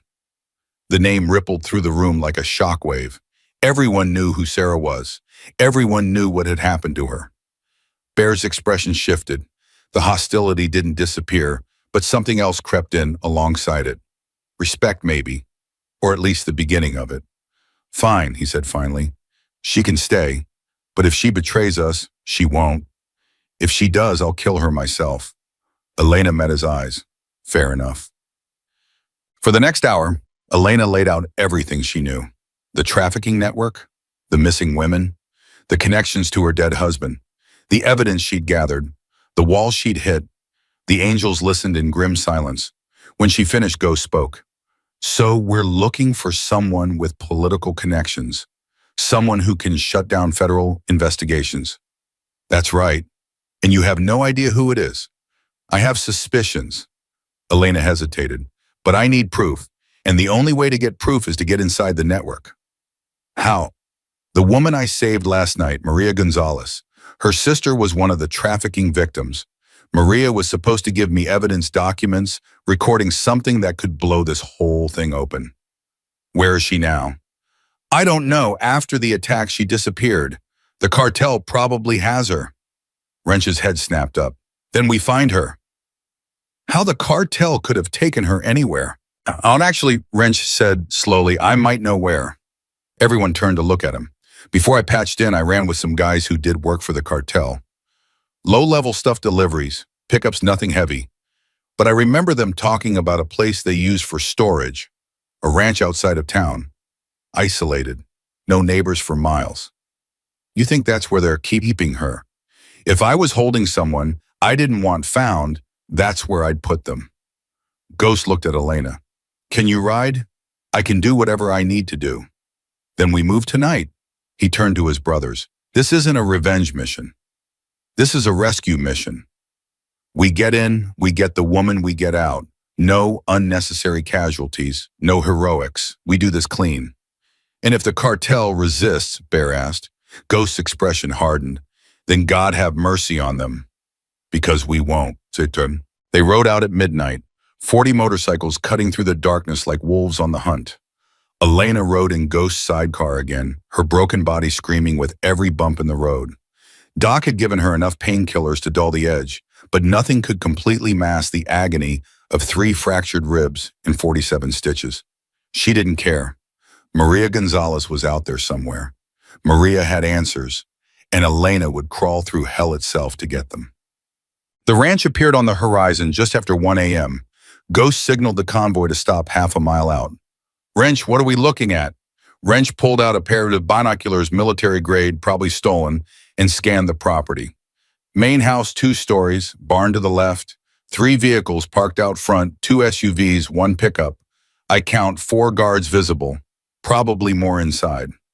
Entry points, front door, back door, and there's a basement entrance on the east side. I remember the guys talking about it. They used it to move product without being seen from the road. Ghost nodded. Bear, you take 10 men and cover the front. Demon, you take 10 and cover the barn. I'll take the rest through the basement. What about me? Elena asked. You stay here. Like hell I do. Lena, you can barely walk. You'll slow us down. Maria doesn't know any of you. She's terrified. She's been held captive by the cartel for hours. If a bunch of bikers burst into her cell, she'll think she's being trafficked, not rescued. Elena grabbed Ghost's arm. I need to be there. I need to be the face she sees. Ghost cursed under his breath. You stay behind me. You don't engage. You don't fight. You just talk to her. Deal. And if things go sideways, you run. You hear me? You run, and you don't look back. Elena nodded. She had no intention of running, but Ghost didn't need to know that. They hit the ranch at 1:47 a.m. Bear's team moved first, engines roaring as they tore through the front gate. The guards barely had time to react before they were surrounded, disarmed, zip-tied, and gagged. No shots fired, no casualties. Professional. Demon's team secured the barn, finding nothing but hay and old equipment. Ghost's team breached the basement entrance. Elena followed, her heart pounding so hard she could feel it in her broken ribs. The basement was dark, damp, and filled with cages, empty cages. Dozens of them lined up in rows, each one barely large enough for a human being to sit upright. Elena's stomach turned. This wasn't just a cartel hideout. This was a holding facility, a place where human beings were stored like livestock before being sold to the highest bidder. Jesus Christ, someone whispered behind her. Ghost's flashlight swept across the room, revealing something worse. Names scratched into the walls. Maria, Sophia, Isabella, Anna. Dozens of names, maybe hundreds. Women who had been held here. Women who had never been found. Over here, Wrench's voice echoed from deeper in the basement. I found something. They moved toward him. Wrench was standing in front of a heavy steel door padlocked from the outside. Someone's in there. I can hear movement. Ghost nodded at Bear, who stepped forward with bowl cutters. The padlock snapped. The door swung open, and Maria Gonzalez stumbled out, blinking against the flashlight beams, her face streaked with tears and terror. Please, she sobbed. Please don't hurt me. Please. Maria. Elena pushed past Ghost, ignoring the explosion of pain in her side. Maria, it's me. Elena Reyes. You came to me 6 months ago, remember? About your sister. Maria's eyes focused. Recognition dawned. Officer Reyes, but how? They said you were dead. They said they killed you. They tried. Elena took Maria's hands in hers. But I'm here now. And I'm going to get you out of here. Maria collapsed into her arms, sobbing. They were going to move me tonight. They said I was going to disappear like my sister. They said no one would ever find me. Who said that? Who's behind this? Maria pulled back, her eyes wild with fear. I can't. If I tell you, they'll kill everyone I love. They're already trying to kill everyone I love. Elena's voice hardened. Please, Maria, I need to know. Who's running this operation? Maria's mouth opened. Then her eyes went wide and she was looking at something over Elena's shoulder. Ghost! Wrench screamed. Behind you. The gunshot was deafening in the enclosed space. Ghost spun his own weapon, raised and fired twice. A man collapsed from the shadows, cartel soldier hidden in the darkness waiting for his chance. But the damage was done. Ghost looked down at his side. Blood was spreading across his shirt. Whoop, he said calmly. That's inconvenient. Then his knees buckled. And the world erupted into chaos. Bugger. Ghost, ghost. Elena caught him before he hit the ground, her own injury screaming in protest. Doc, she screamed. Doc, get down here. More gunshots echoed from above. The cartel had reinforcements. Bear's voice crackled through someone's radio. We've got company. At least 20 vehicles incoming. We're pinned down. Ghost grabbed Elena's arm, his grip surprisingly strong for a man with a bullet in his gut. Get out of here. Take Maria. Get the evidence. I'm not leaving you. That's an order. You don't give me orders. Elena pressed her hands against his wound, trying to stop the bleeding. Doc, where the hell is Doc? Ghost laughed, blood bubbling at the corner of his mouth. Stubborn, just like Sarah. Don't you dare die on me, old man. You still owe me answers. Answers about what? About who killed your daughter, about how it's connected to all of this. Elena's eyes burned with tears she refused to shed. You don't get to die until we finish this. Do you understand me? Ghost stared at her. Something shifted in his eyes. You figured it out. Figured what out? The connection. He coughed, spraying blood. My daughter. She wasn't just killed because backup was late. She was killed because she found something. Evidence about this network, about who was running it. Elena's blood went cold. Sarah was investigating the trafficking operation. She didn't know that's what it was. She thought she was looking into local corruption. Small-time stuff. But she kept pulling threads. He winced. And someone decided she'd pulled too many. Who Ghost who killed her? His eyes started to close. Ghost. Doc appeared, sliding to his knees beside them. Move, let me work. Elena scrambled back, her hands covered in Ghost blood. Is he going to make it? I don't know. Doc was already cutting away Ghost's shirt, exposing the wound. Bullet's still in there. He needs surgery. We can't get him to a hospital. The cartel's everywhere. Then he dies. Doc's voice was flat. Unless you've got a surgeon hiding in your pocket, he dies right here. Elena's mind raced. A surgeon. She needed a surgeon. And suddenly she knew exactly who to call. Give me a phone. Now. Dr. James Chen had retired from trauma surgery 5 years ago. He'd also been Elena's mother's physician during her final battle with cancer. He'd held Elena's hand at the funeral. He'd been the closest thing to family she'd had left. And he owed her a favor. Elena, his voice was groggy. It was 2 a.m. What's wrong? Is it Lily? James, I need your help. I need a surgeon. I'm retired. I need you. Her voice cracked. Please, there's a man here who saved my life. He's been shot. If he doesn't get surgery in the next hour, he's going to die. Bring him to the hospital. I can't. There are people trying to kill us. The hospital isn't safe. Silence on the other end. Elena, what have you gotten yourself into? I'll explain everything later. Right now, I just need you to tell me where to bring him. Somewhere private, somewhere safe. Another long pause. My cabin, Lake Tahoe. It's off the grid. I've got equipment there, emergency supplies I kept after retirement. He sighed. It's not an operating room, but I can make it work. How long will it take to get there? Depends on where you're coming from. Elena looked at Ghost, unconscious now, his breathing shallow and labored.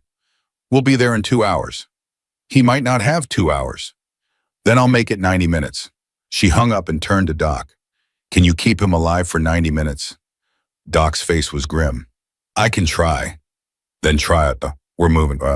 Getting out of the ranch was a nightmare. The cartel had the main road blocked. 20 vehicles, 60 men, enough firepower to start a small war. But Bear had a plan. The back fields, he said, studying a crude map scratched in the dirt. There's an old service road, hasn't been used in years. Overgrown, barely passable. But it connects to the highway about 3 miles east. Can bikes make it through? Some of them, not all. How many do we need? Enough to get Ghost and the cop out. The rest of us. Bear's jaw tightened. The rest of us hold the line. Lena stepped forward. You can't sacrifice yourselves for us. We're not sacrificing it ourselves, we're buying time. Bear looked at Ghost's unconscious form. He'd do the same for any of us. Has done the same, more times than I can count. Bear, get him to that cabin, Officer Reyes. Get him fixed up. And when he's back on his feet, you tell him Bear says hello. He smiled grimly. And tell him he still owes me $50 from that poker game in Reno. Elena's throat tightened. I'll tell him. Bear nodded. Then he turned to his brothers. All right, boys, let's give these cartel bastards something to remember.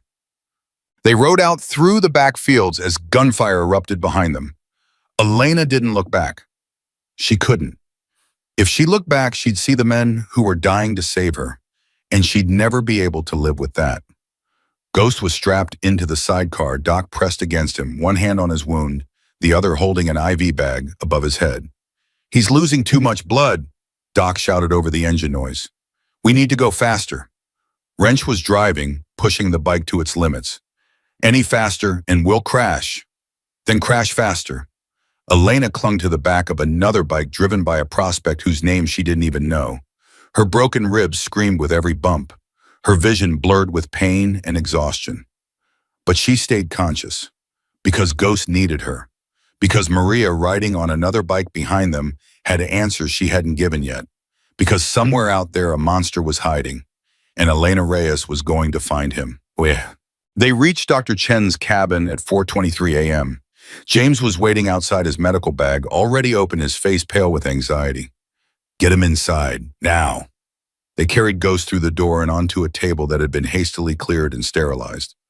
James took one look at the wound and cursed. This is bad. The bullet nicked his liver. He's bleeding internally. Can you save him? I don't know. James was already scrubbing his hands. I need everyone out except Doc.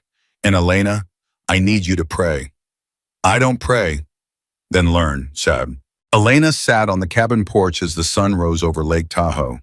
Her hands were still covered in Ghost blood. Her body ached in places she didn't know could ache.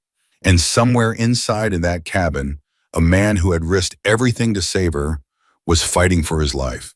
Maria sat beside her, wrapped in a blanket, staring at nothing. You want to know who's behind this, Maria said finally. Don't you?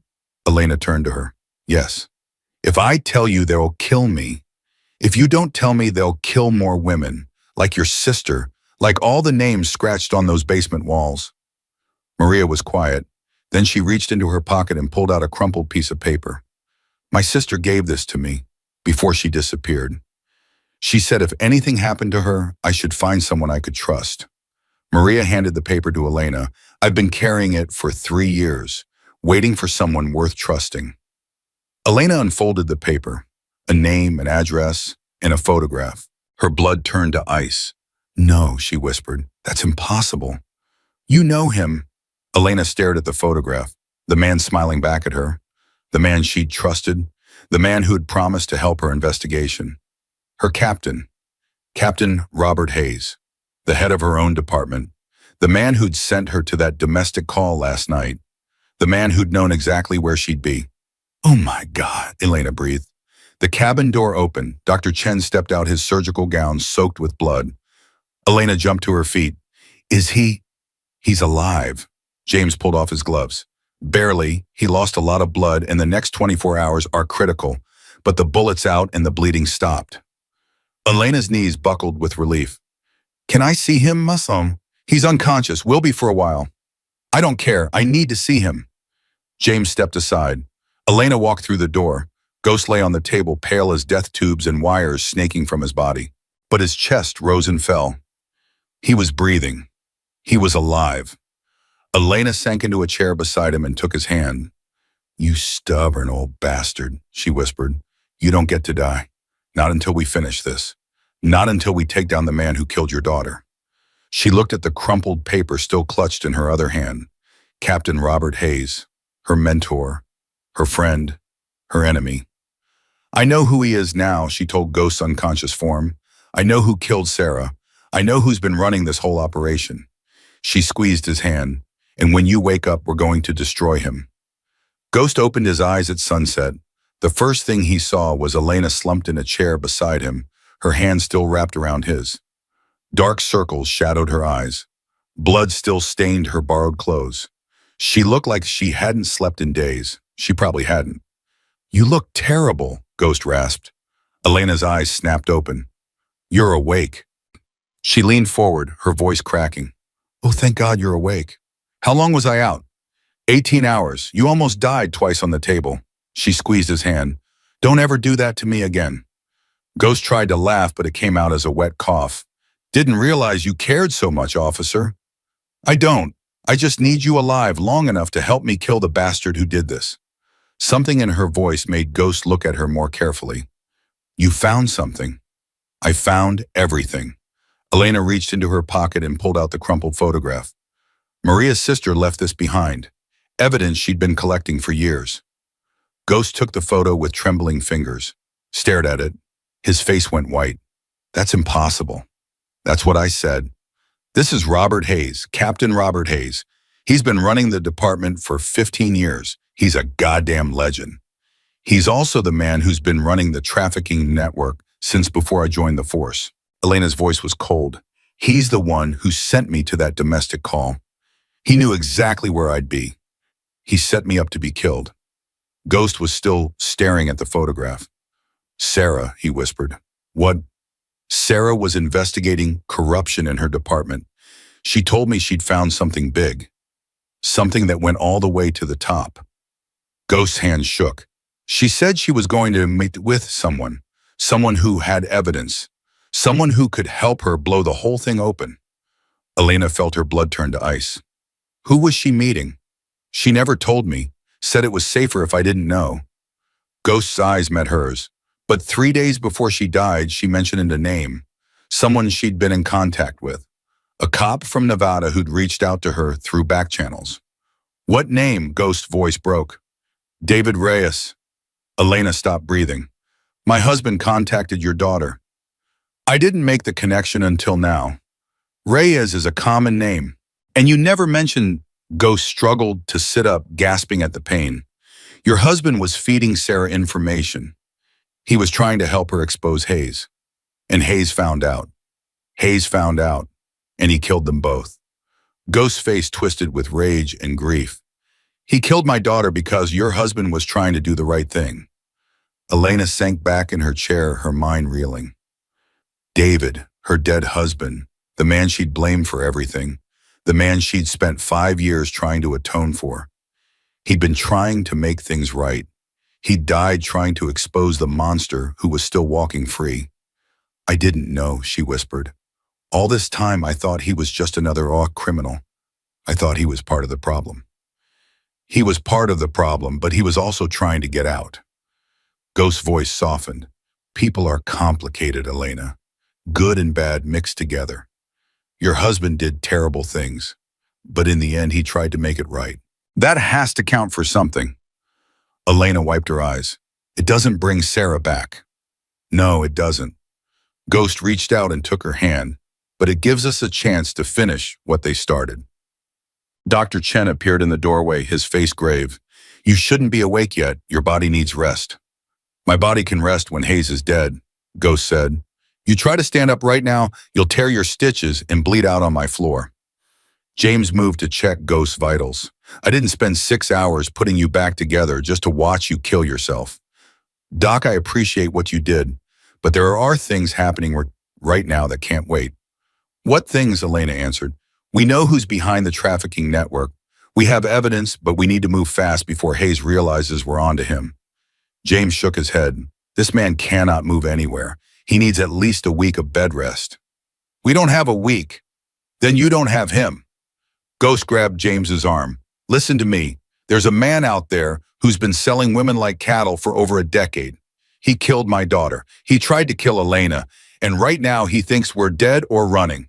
That's the only advantage we've got. If we wait a week, he'll disappear. He'll cover his tracks, and we'll never get another chance. James stared at him. You're asking me to help you die. I'm asking you to help me live long enough to do one good thing. After that, Ghost shrugged. After that, I don't much care what happens. James looked at Elena. He's serious, isn't he? He's the most serious man I've ever met. James was silent for a long moment.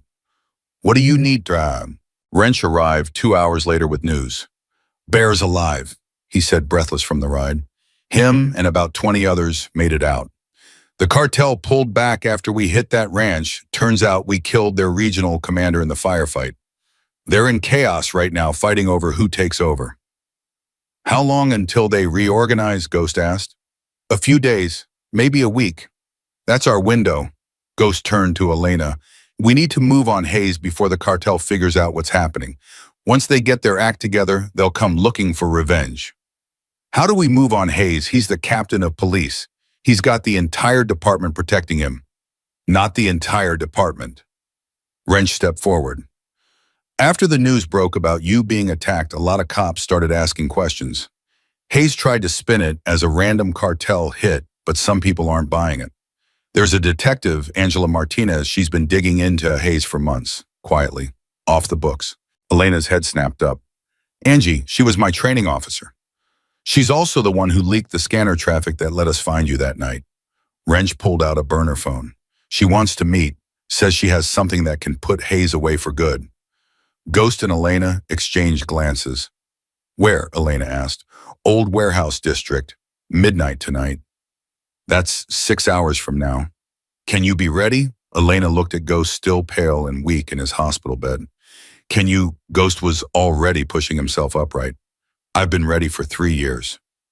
The Warehouse District was a ghost town after dark. Elena arrived first alone against Ghost's explicit orders. If it's a trap, I'm the one they want, she'd argued. No point risking more lives until we know it's safe. Ghost had cursed at her for 10 minutes straight, but he'd let her go because he knew she was right. Angela Martinez was waiting in the shadows, her service weapon drawn, her eyes scanning the darkness. Elena, relief flooded her voice. Jesus Christ, you're actually alive. Disappointed, terrified. When dispatch lost contact with you that night, I thought. Angela holstered her weapon and pulled Elena into a hug. I've been going crazy trying to figure out what happened. What happened is Hayes tried to have me killed. Angela pulled back, her face hardening. I know. That's why I'm here. She reached into her jacket and pulled out a flash drive. Everything I've been able to gather for the past 8 months, financial records, phone logs, witness statements. It's not enough to convict him on its own, but combined with what you have, it might be enough. It will be enough if we can get it to the right people. Who are the right people? Hayes has connections everywhere. Angela smiled grimly. Not at the FBI. There's a special task force that's been investigating trafficking networks across multiple states. They've been trying to crack this operation for years. All they need is someone on the inside willing to testify. Maria Gonzalez. And you and me. Angela's eyes were fierce. Hayes has been protected for too long. It's time to tear down the whole damn house. Elena took the flash drive. When can you set up the meeting? Already done. FBI's sending agents tomorrow morning. They'll take custody of Maria, collect our evidence, and issue arrest warrants by nightfall. That fast? They've been waiting for this moment for a long time. We're giving them the puzzle piece they've been missing. And Elena felt something she hadn't felt in years. Hope. Real, genuine hope. Thank you, Angie, for everything. Don't thank me yet. Angela's face went serious. There's something else you need to know. Something I found in Hayes's files. What? Angela hesitated. Your husband, David, he wasn't just feeding information to Sarah Sullivan. He was Hayes's accountant. He managed the money for the entire trafficking network. Elena's stomach dropped. I know David was involved. I've known for years. That's not what I'm saying. Angela took a breath. David was skimming. For almost 2 years before he died, he was stealing money from Hayes, hiding it, building an escape fund. Wipe hot because he was planning to run. Him, you, and Lily. He had passports made, fake identities, a house in Costa Rica. Angela's voice softened. He was trying to get you out, Elena. He knew what Hayes was capable of. He was trying to save his family. Elena couldn't speak, couldn't breathe. All those years of hating David, blaming him, telling herself he was a monster who deserved what he got. And the whole time he'd been trying to protect her. How did he die? She whispered. The overdose. Was it really? I don't know for certain, but the timing is suspicious. He died 3 days after Sarah Sullivan, 3 days after Hayes realized there was a leak. Angela met her eyes. If I had to guess, I'd say Hayes cleaned house, eliminated everyone who knew too much, including his own accountant. Elena leaned against the warehouse wall, her legs suddenly unable to support her. David, all this time, all these years. I blamed him, she said, her voice breaking. I stood at his grave and told him I was glad he was dead. I told Lily her father was a bad man who hurt people. You didn't know. I should have known. I was his wife. I should have seen Elena.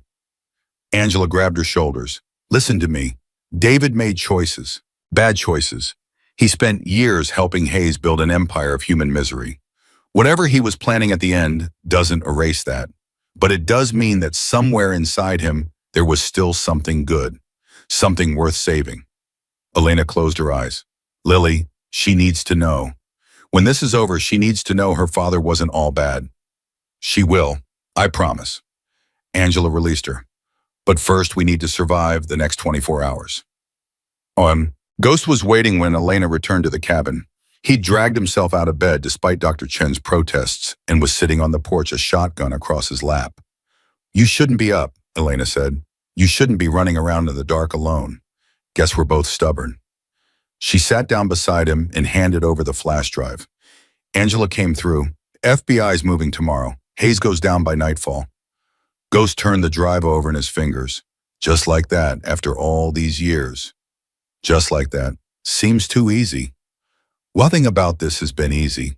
Elena leaned back against the cabin wall. Ghost, I need to tell you something. About David. About what Angela found. She told him everything. The skimming, the escape plan, the possibility that David's overdose wasn't an accident. Ghost listened in silence.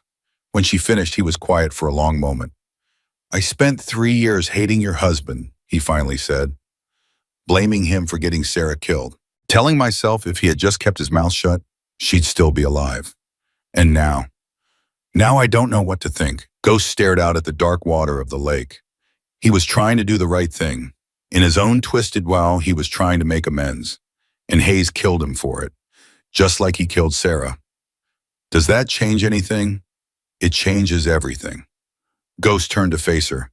I came into this looking for revenge, pure and simple. I wanted someone to pay for what happened to my daughter. I didn't care who. I didn't care why. I just wanted blood. And now I want justice. His jaw tightened. Hayes isn't just some thug I can put in the ground and walk away from.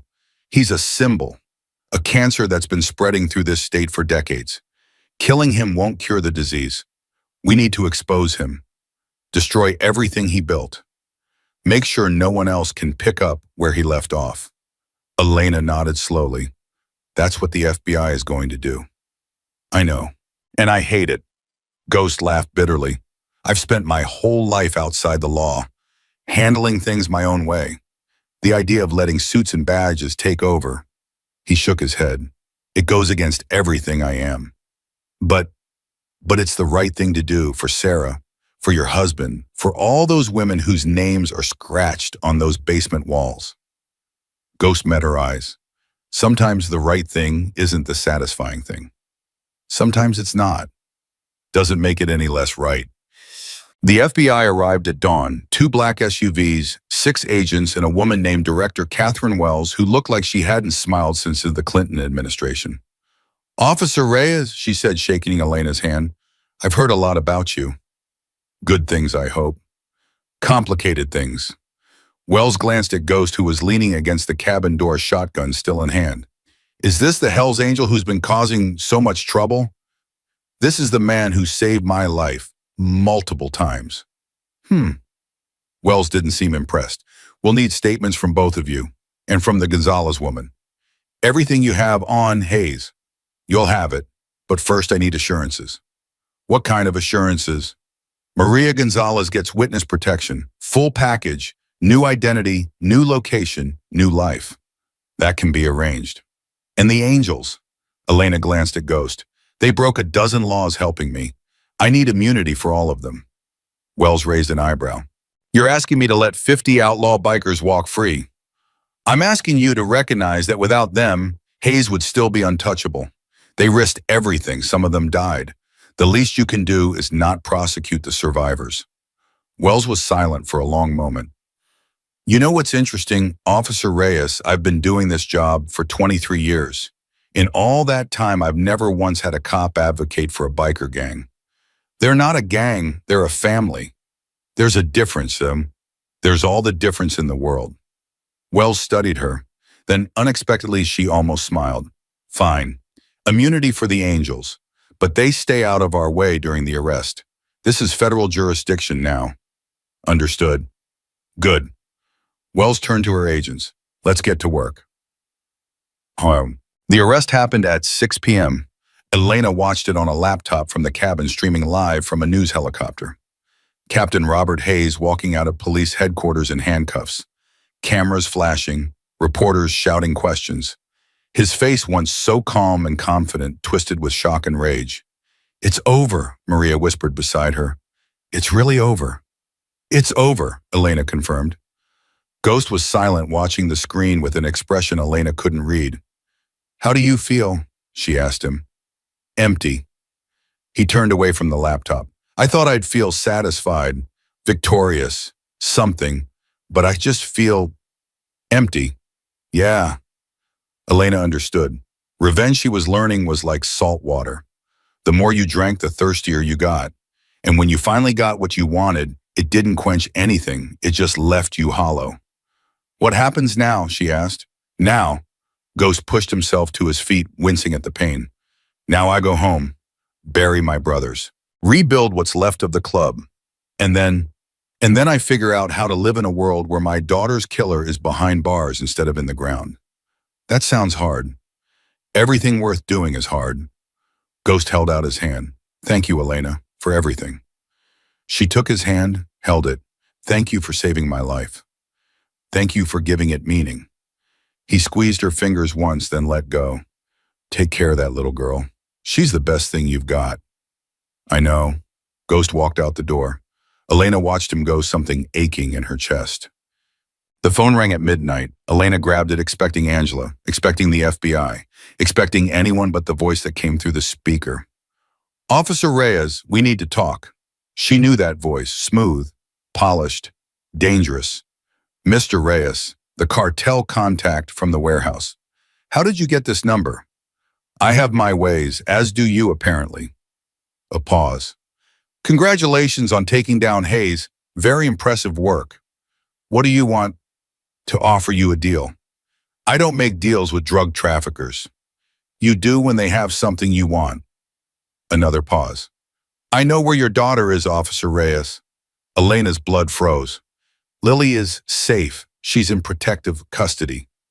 She was in protective custody until about an hour ago. The voice turned cold. Your friend, Mrs. Patterson, is currently tied to a chair in my living room. And your daughter is sitting on my lap asking when her mommy is coming to get her. Elena couldn't breathe, couldn't think. If you hurt her, I won't. Not if you cooperate. What do you want? I want the evidence destroyed, all of it. Hayes can rot in prison for all I care, but the network stays intact. The supply lines stay open. Business continues as usual. And if I refuse, then your daughter learns what it feels like to be sold, just like all those other women. The voice hardened. You have 12 hours to decide. I'll be in touch.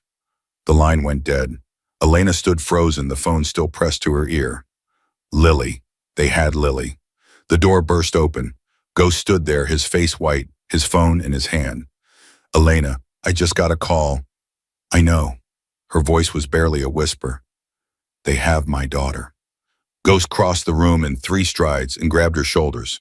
We're going to get her back. How the FBI has the evidence. The cartel has Lily. If I destroy the evidence, Hayes walks free. If I don't, she couldn't finish the sentence. There's another way.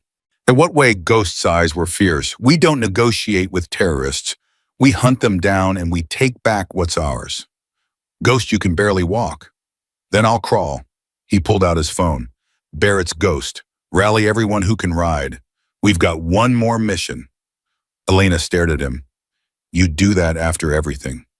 Elena. Ghost's voice was soft. That little girl held my hand in a hospital waiting room and made me pinky promise her mother would be okay. She's not just your daughter anymore. She's one of ours. Tears streamed down Elena's face. Thank you. Don't thank me yet. Ghost turned toward the door. We've got 12 hours to find a cartel safe house, rescue a child, and burn these bastards to the ground. He looked back at her. You ready? Elena wiped her eyes, straightened her spine, and felt something ignite in her chest. Not hope this time. Something stronger, something fiercer, a mother's rage. I'm ready. Elena made the call at exactly 2 a.m. Her hands were steady, her voice was ice. I want to speak to my daughter. The cartel contact laughed softly. So demanding. I like that about you, Officer Reyes. Put her on, now. A rustling sound, then a small voice trembling with fear. Mommy! Elena's heart shattered into a million pieces. Baby, Lily, are you okay? Did they hurt you? I'm scared, Mommy. There are bad men here. They tied up Mrs. Patterson, and she's crying, and I don't know what's happening. Listen to me, sweetheart. Listen very carefully. Elena forced herself to stay calm. Mommy is coming to get you very soon. I need you to be brave for just a little bit longer. Can you do that? I want to go home.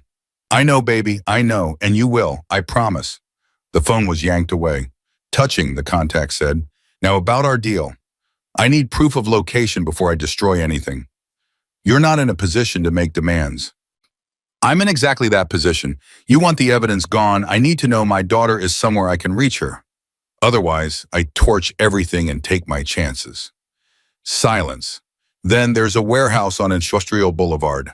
Number 47, your daughter will be there at noon. You bring the evidence, all of it, and we make the exchange. How do I know you won't kill us both? You don't, but what choice do you have? The line went dead.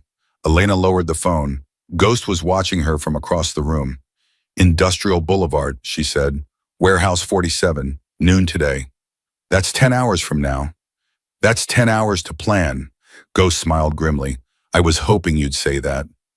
Bam. Bear arrived at the cabin with 20 riders just before dawn. His face was battered. One arm was in a sling, but his eyes burned with the same fire Elena had seen in Ghost. Heard we're going to war, he said. We're going to rescue a little girl, Ghost corrected. Same thing. Bear looked at Elena. That kid held my hand in the hospital, told me my beard looked like a friendly bear. No way I'm letting cartel scum touch a hair on her head.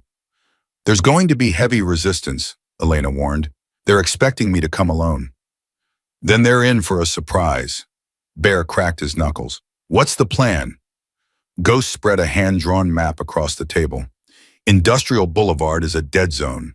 Abandoned factories, empty lots. Perfect for an ambush. He pointed to the warehouse. They'll have men positioned here, here, and here. Probably snipers on the rooftops. The moment Elena walks in with the evidence, they'll take the shot. So we don't let her walk in alone. We don't let her walk in at all. Ghost looked at Elena. You're the distraction. You show up at noon exactly like they expect. Keep them talking. Keep their eyes on you. While you do what? While we come in through the back. Ghost traced a route on the map. There's an old drainage tunnel that runs under the industrial district. Built in the 50s, abandoned in the 80s. Most people don't even know it exists. But you do. I know every inch of these roads, every tunnel, every hiding spot. Ghost's jaw tightened. I've been running from the law in this state for 40 years. Time to use that knowledge for something good. Elena studied the map. How many men can you get through the tunnel? 15, maybe 20. Enough to hit them from behind while they're focused on you. And Lily, she'll be inside the warehouse. They won't hurt her until they have what they want. Ghost met her eyes. We get in fast, we get her out, we burn the whole place down. In and out in 5 minutes. 5 minutes. That's all we need. Elena took a breath. Okay, let's do this. The morning passed in a blur of preparation. Weapons were checked. Routes were mapped. Contingencies were planned. Elena called Angela Martinez. I need a favor. One more. Elena, what's happening? The FBI is going crazy. Someone leaked that Hayes might have had partners we haven't identified yet. He does, and they have my daughter. Silence. What do you need? A backup, real backup. Federal agents who aren't compromised. I need them at Industrial Boulevard at 12:15, not a minute earlier. Elena, that's not how this works. I can't just... Angie, please. Lily is 8 years old. She's alone and scared, and the only thing standing between her and a cartel execution is me and a bunch of bikers. Elena's voice cracked. I'm not asking as a cop. I'm asking as a mother. A long pause. 12:15 Industrial Boulevard. I'll be there myself. Thank you. Don't thank me. Just bring that little girl home safe. At 11:30, Elena stood in front of the cabin mirror. She barely recognized herself. The woman staring back at her was harder, sharper, forged in fire over the past 72 hours. Ghost appeared behind her. You ready, Guam? No, she turned to face him, but I'm going anyway. That's what courage is, doing the thing that scares you. You sound like a fortune cookie. Ghost laughed a real laugh, the first she'd heard from him. My daughter used to say the same thing. Said I was full of old man wisdom that nobody asked for. Elena smiled despite everything. She sounds like she was amazing. She was. She really was. Ghost's expression softened. You remind me of her, you know, that same stubborn fire, that same refusal to quit, even when the odds are impossible. Is that a compliment? It's the highest compliment I know how to give. Elena reached out and squeezed his arm. When this is over, I want you to tell me about her. Really tell me. All the stories. All the memories. When this is over, I'll tell you everything. Ghost's voice was thick. But right now, we've got a rescue to run. Industrial Boulevard was exactly as Ghost had described.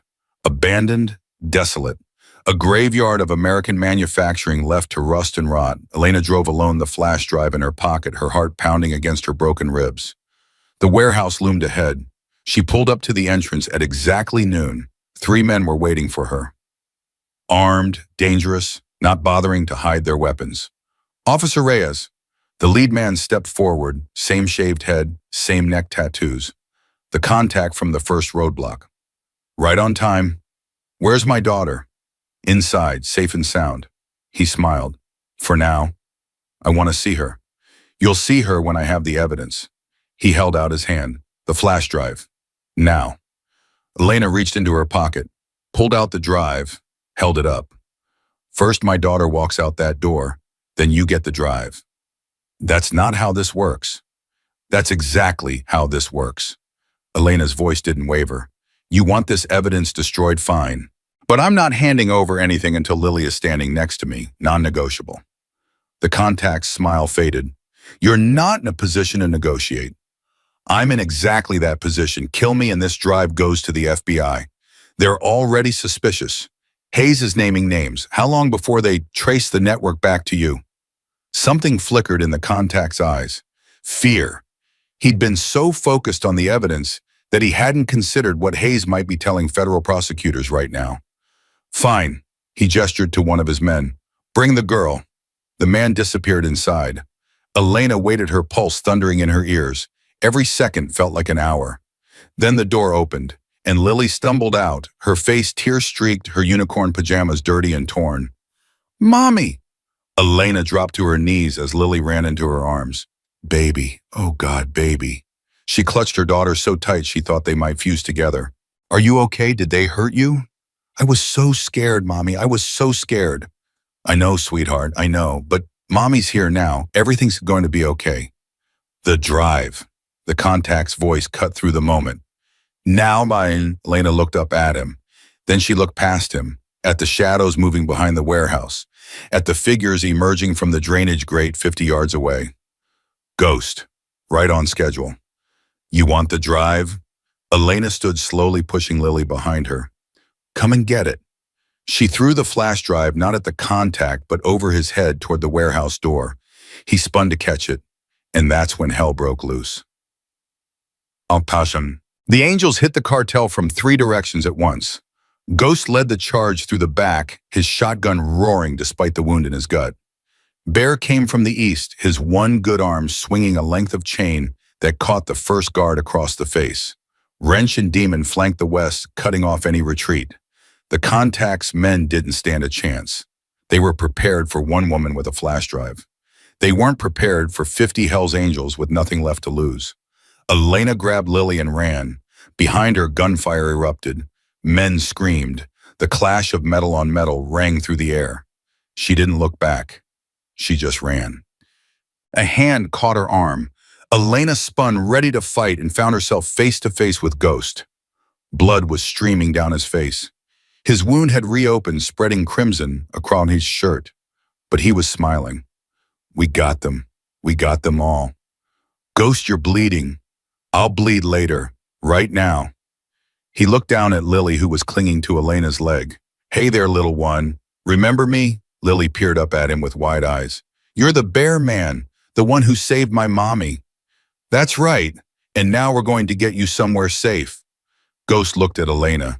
Angela's people are 3 minutes out. Bear's holding the perimeter. We need to move.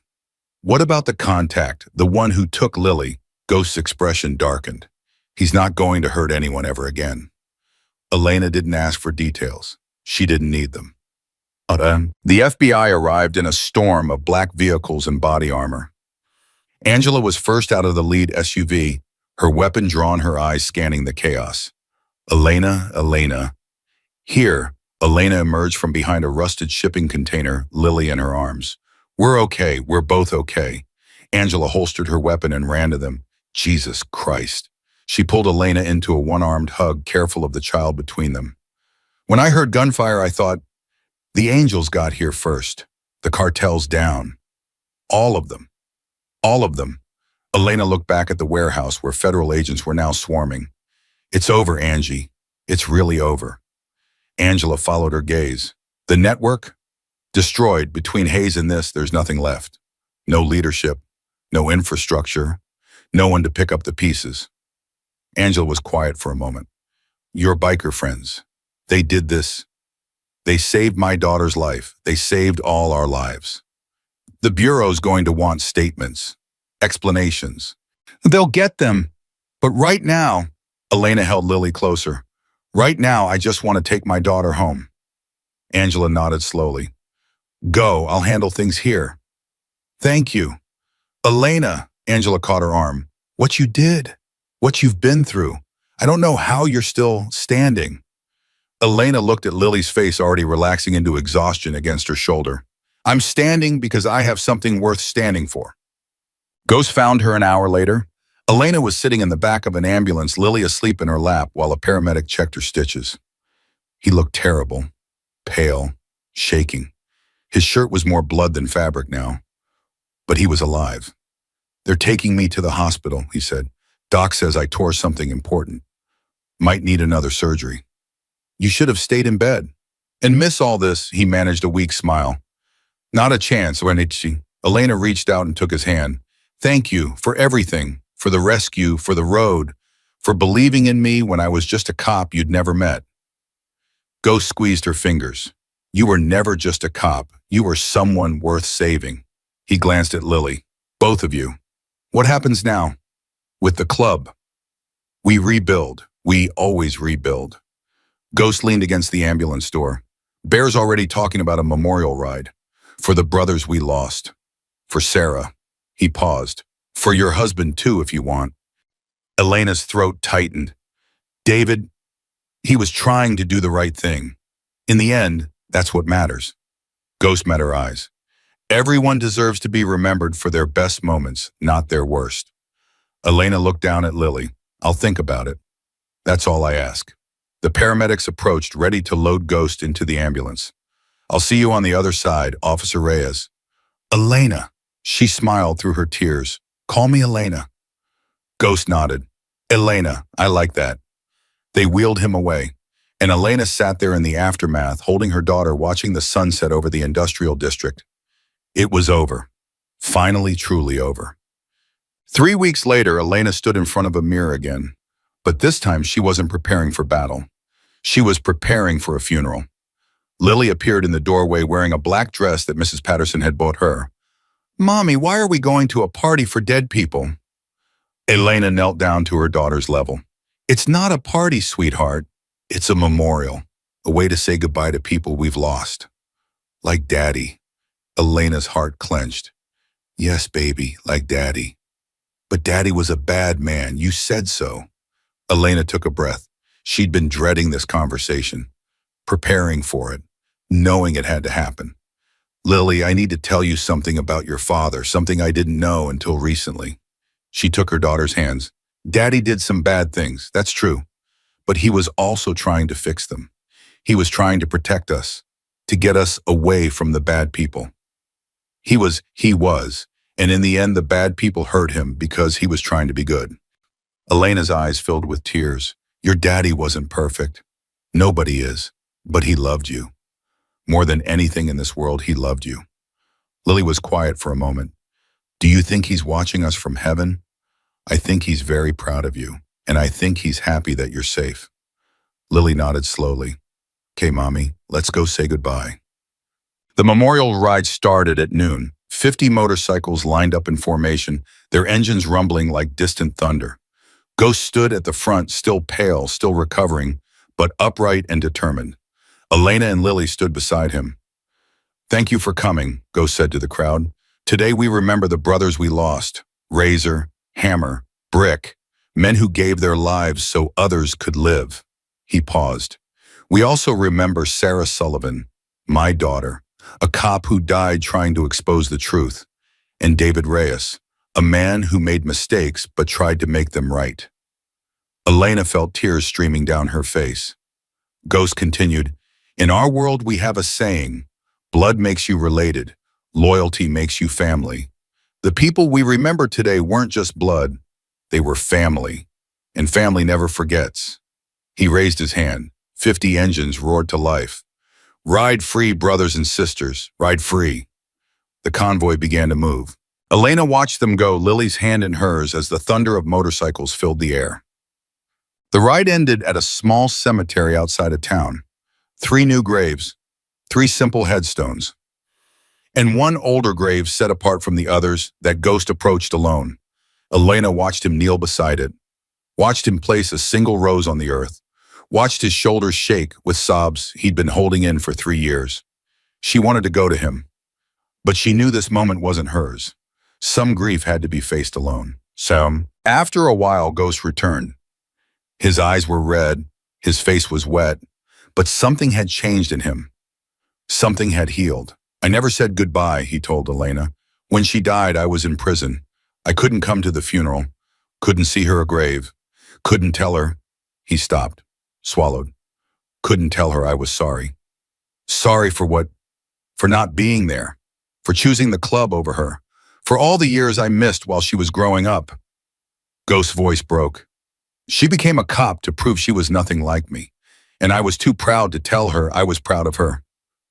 Elena took his hand. She knew. How can you be sure? Because Wrench told me. He said Sarah used to talk about you to the other prospects.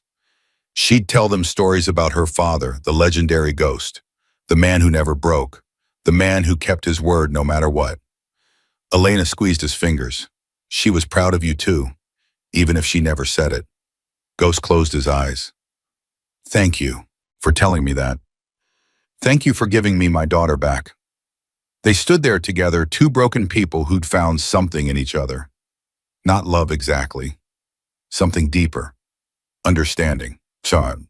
That evening, Elena sat on her porch watching Lily play in the yard. Mrs. Patterson had gone home promising to return tomorrow. The house was quiet, peaceful, normal. For the first time in weeks, Elena felt like she could breathe. Her phone buzzed, a text from Angela. Hayes is talking, naming everyone. The network is finished. Career-making case. Couldn't have done it without you. Elena smiled and typed back, you did the hard part. I just stayed alive. That's the hardest part of all. Another text came through immediately after. Take some time off. You've earned it. Elena looked at Lily, who was chasing a butterfly across the grass. I intend to. Ghost came by a week later. He looked better, healthier. The color was back in his face and he moved without wincing. Doctors say I will live, he announced, much to everyone's disappointment. Elena laughed. I think a few people are pretty happy about that. Maybe. He sat down on the porch step beside her. I came to say goodbye. You're leaving. For a while, Bear's taking over leadership of the club. I need some time to figure things out. Where will you go? Arizona first, to visit Sarah's grave properly. Then, he shrugged, wherever the road takes me. That sounds lonely. It sounds peaceful. Ghost smiled. I've been fighting for so long, I forgot what it feels like to just exist, to wake up without a battle to win. I think I need to remember. Elena understood, better than he knew. Will you come back? Eventually. I've got brothers here, a club, a family. He looked at her, and a friend if she'll have me. She will. Elena held out her hand. Always. Ghost shook it. Then he did something unexpected. He pulled her into a hug, a real hug, the kind that said everything words couldn't. Take care of yourself, Elena Reyes. Take care of yourself, Marcus Sullivan. He pulled back surprised. You used my real name. You're not Ghost anymore. Not to me. Elena smiled. You're just a man who did an extraordinary thing. A man who saved my life and my daughter's life. A man I'm proud to call my friend. Ghost Marcus looked at her for a long moment. His eyes were wet, but he was smiling. That's the nicest thing anyone's ever said to me. It's also true. He nodded, stood up, walked to his motorcycle. Lily ran over before he could start the engine. Mr. Bearman, are you leaving? Marcus crouched down to her level. For a little while, sweetheart, but I'll be back. Promise, he held out his pinky. Promise. Lily wrapped her tiny finger around his. Don't forget. I never forget. Marcus stood and mounted his bike. I never forget anything. He started the engine, looked at Elena one more time, raised his hand in a wave, and rode off into the sunset, the roar of his motorcycle fading into the distance until only silence remained. Nah. Lily climbed onto Elena's lap. Mommy. Yes, baby. Are we safe now? Elena held her daughter close, breathing in the scent of her hair, feeling the warmth of her small body. Yes, sweetheart, we're safe. Because of the Bear Man. Because of a lot of people. The Bear Man, the other bikers, Angela, Dr. Chen. Elena kissed the top of Lily's head. Because there are good people in this world who help each other when things get hard. Like a family. Elena thought about Ghost and his brothers, about Angela and her badge, about Maria starting a new life somewhere far away, about David who died trying to protect them. Exactly like a family. Lily snuggled deeper into her arms. I like our family, Mommy. Me too, baby. Me too. That night, Elena dreamed of motorcycles. Not the roar of engines or the thunder of exhausts, just the image of 50 riders lined up on a ridge, their headlights cutting through the darkness. And a voice, Ghost's voice, saying the words that had changed everything. Hold on, Officer Reyes. The angels don't forget. She woke up smiling. For the first time in years, the nightmares were gone. 1 year later, Elena stood in front of the police academy graduation class. She'd been promoted, detective now, working with the FBI task force on human trafficking cases. The work was hard, the hours were long, the cases broke her heart. But every time she helped a victim, every time she took down a trafficker, she thought of those names scratched on the basement walls. Maria, Sophia, Isabella, Anna. She was their voice now, their justice, their hope. The job of a police officer, Elena told the graduates, isn't just to enforce the law. It's to protect the people who can't protect themselves, to stand up when everyone else sits down, to fight when everyone else runs. She looked out at the young faces staring back at her. You're going to face hard choices, impossible situations, moments when the right thing and the easy thing are miles apart. In those moments, remember why you're here. Remember who you're fighting for. She paused. And remember that you're not alone. Family isn't always blood. Sometimes it's the people who show up when you need them most. The ones who ride through hell to save your life. After the ceremony, a young woman approached her. Nervous, eager, familiar somehow. Detective Reyes, I'm Officer Sarah Chen. I just wanted to say, your speech was amazing. You were the reason I became a cop. Elena smiled. Sarah, that's a beautiful name. Thanks, it was my grandmother's. Elena shook her hand. Welcome to the force, Officer Chen. Make us proud. I will. The young woman hesitated. Detective, can I ask you something? Of course, the stories about you, the Hells Angels, the cartel. Is it true? Did all of that really happen? Elena looked out the window. In the parking lot, a single motorcycle was parked at the far end. A man sat on it, watching. Even from this distance, she recognized him. Ghost had come back, just like he promised. Elena turned back to Officer Chen. Every word of it. She walked out to meet her friend, leaving the young officer staring after her in wonder. Some stories were too impossible to believe, and some bonds were too strong to break. Elena Reyes had learned both lessons the hard way, but she'd learned them well, and she would never forget. Ghost was waiting by his bike arms, crossed that familiar half-smile on his face. Detective Reyes, looking official. Marcus Sullivan, looking alive, against all odds. He pushed off the bike. I heard you were speaking today. Thought I'd come and see for myself. And I'm impressed. You've come a long way from the bleeding cop I pulled out of a ditch. Elena laughed. I had good motivation. You had a good daughter. Ghost nodded toward the building. How is Lily? Growing like a weed, asking about the bear man constantly. She wants to ride a motorcycle now. Smart kid. Terrifying kid. Elena shook her head. I told her maybe when she's 40. Ghost laughed that real laugh she loved. I missed you, Elena said quietly. This past year, I missed having someone who understood. I missed you too. Ghost's voice was soft. Turns out peaceful is overrated. So you're back? I'm back. He looked at her. If you'll have me. I told you before, always. And they stood there in the parking lot, cop and outlaw, two people who should have been enemies, but had become something else entirely. Friends, family, forever. Come on, Elena said. Lily's waiting at home. Mrs. Patterson's making dinner. You're invited. I wouldn't miss it. He started his bike. Elena climbed on behind him, and together they rode off into the afternoon sun, the engine roaring beneath them, the road stretching endlessly ahead. Some families are born, some families are chosen, and some families are forged in fire on the darkest night of your life, when 50 strangers become the only people standing between you and oblivion. Elena Reyes had lost everything and found something better. A daughter who loved her, a friend who would die for her, and a brotherhood that would never forget. That was enough. That was everything. That was home.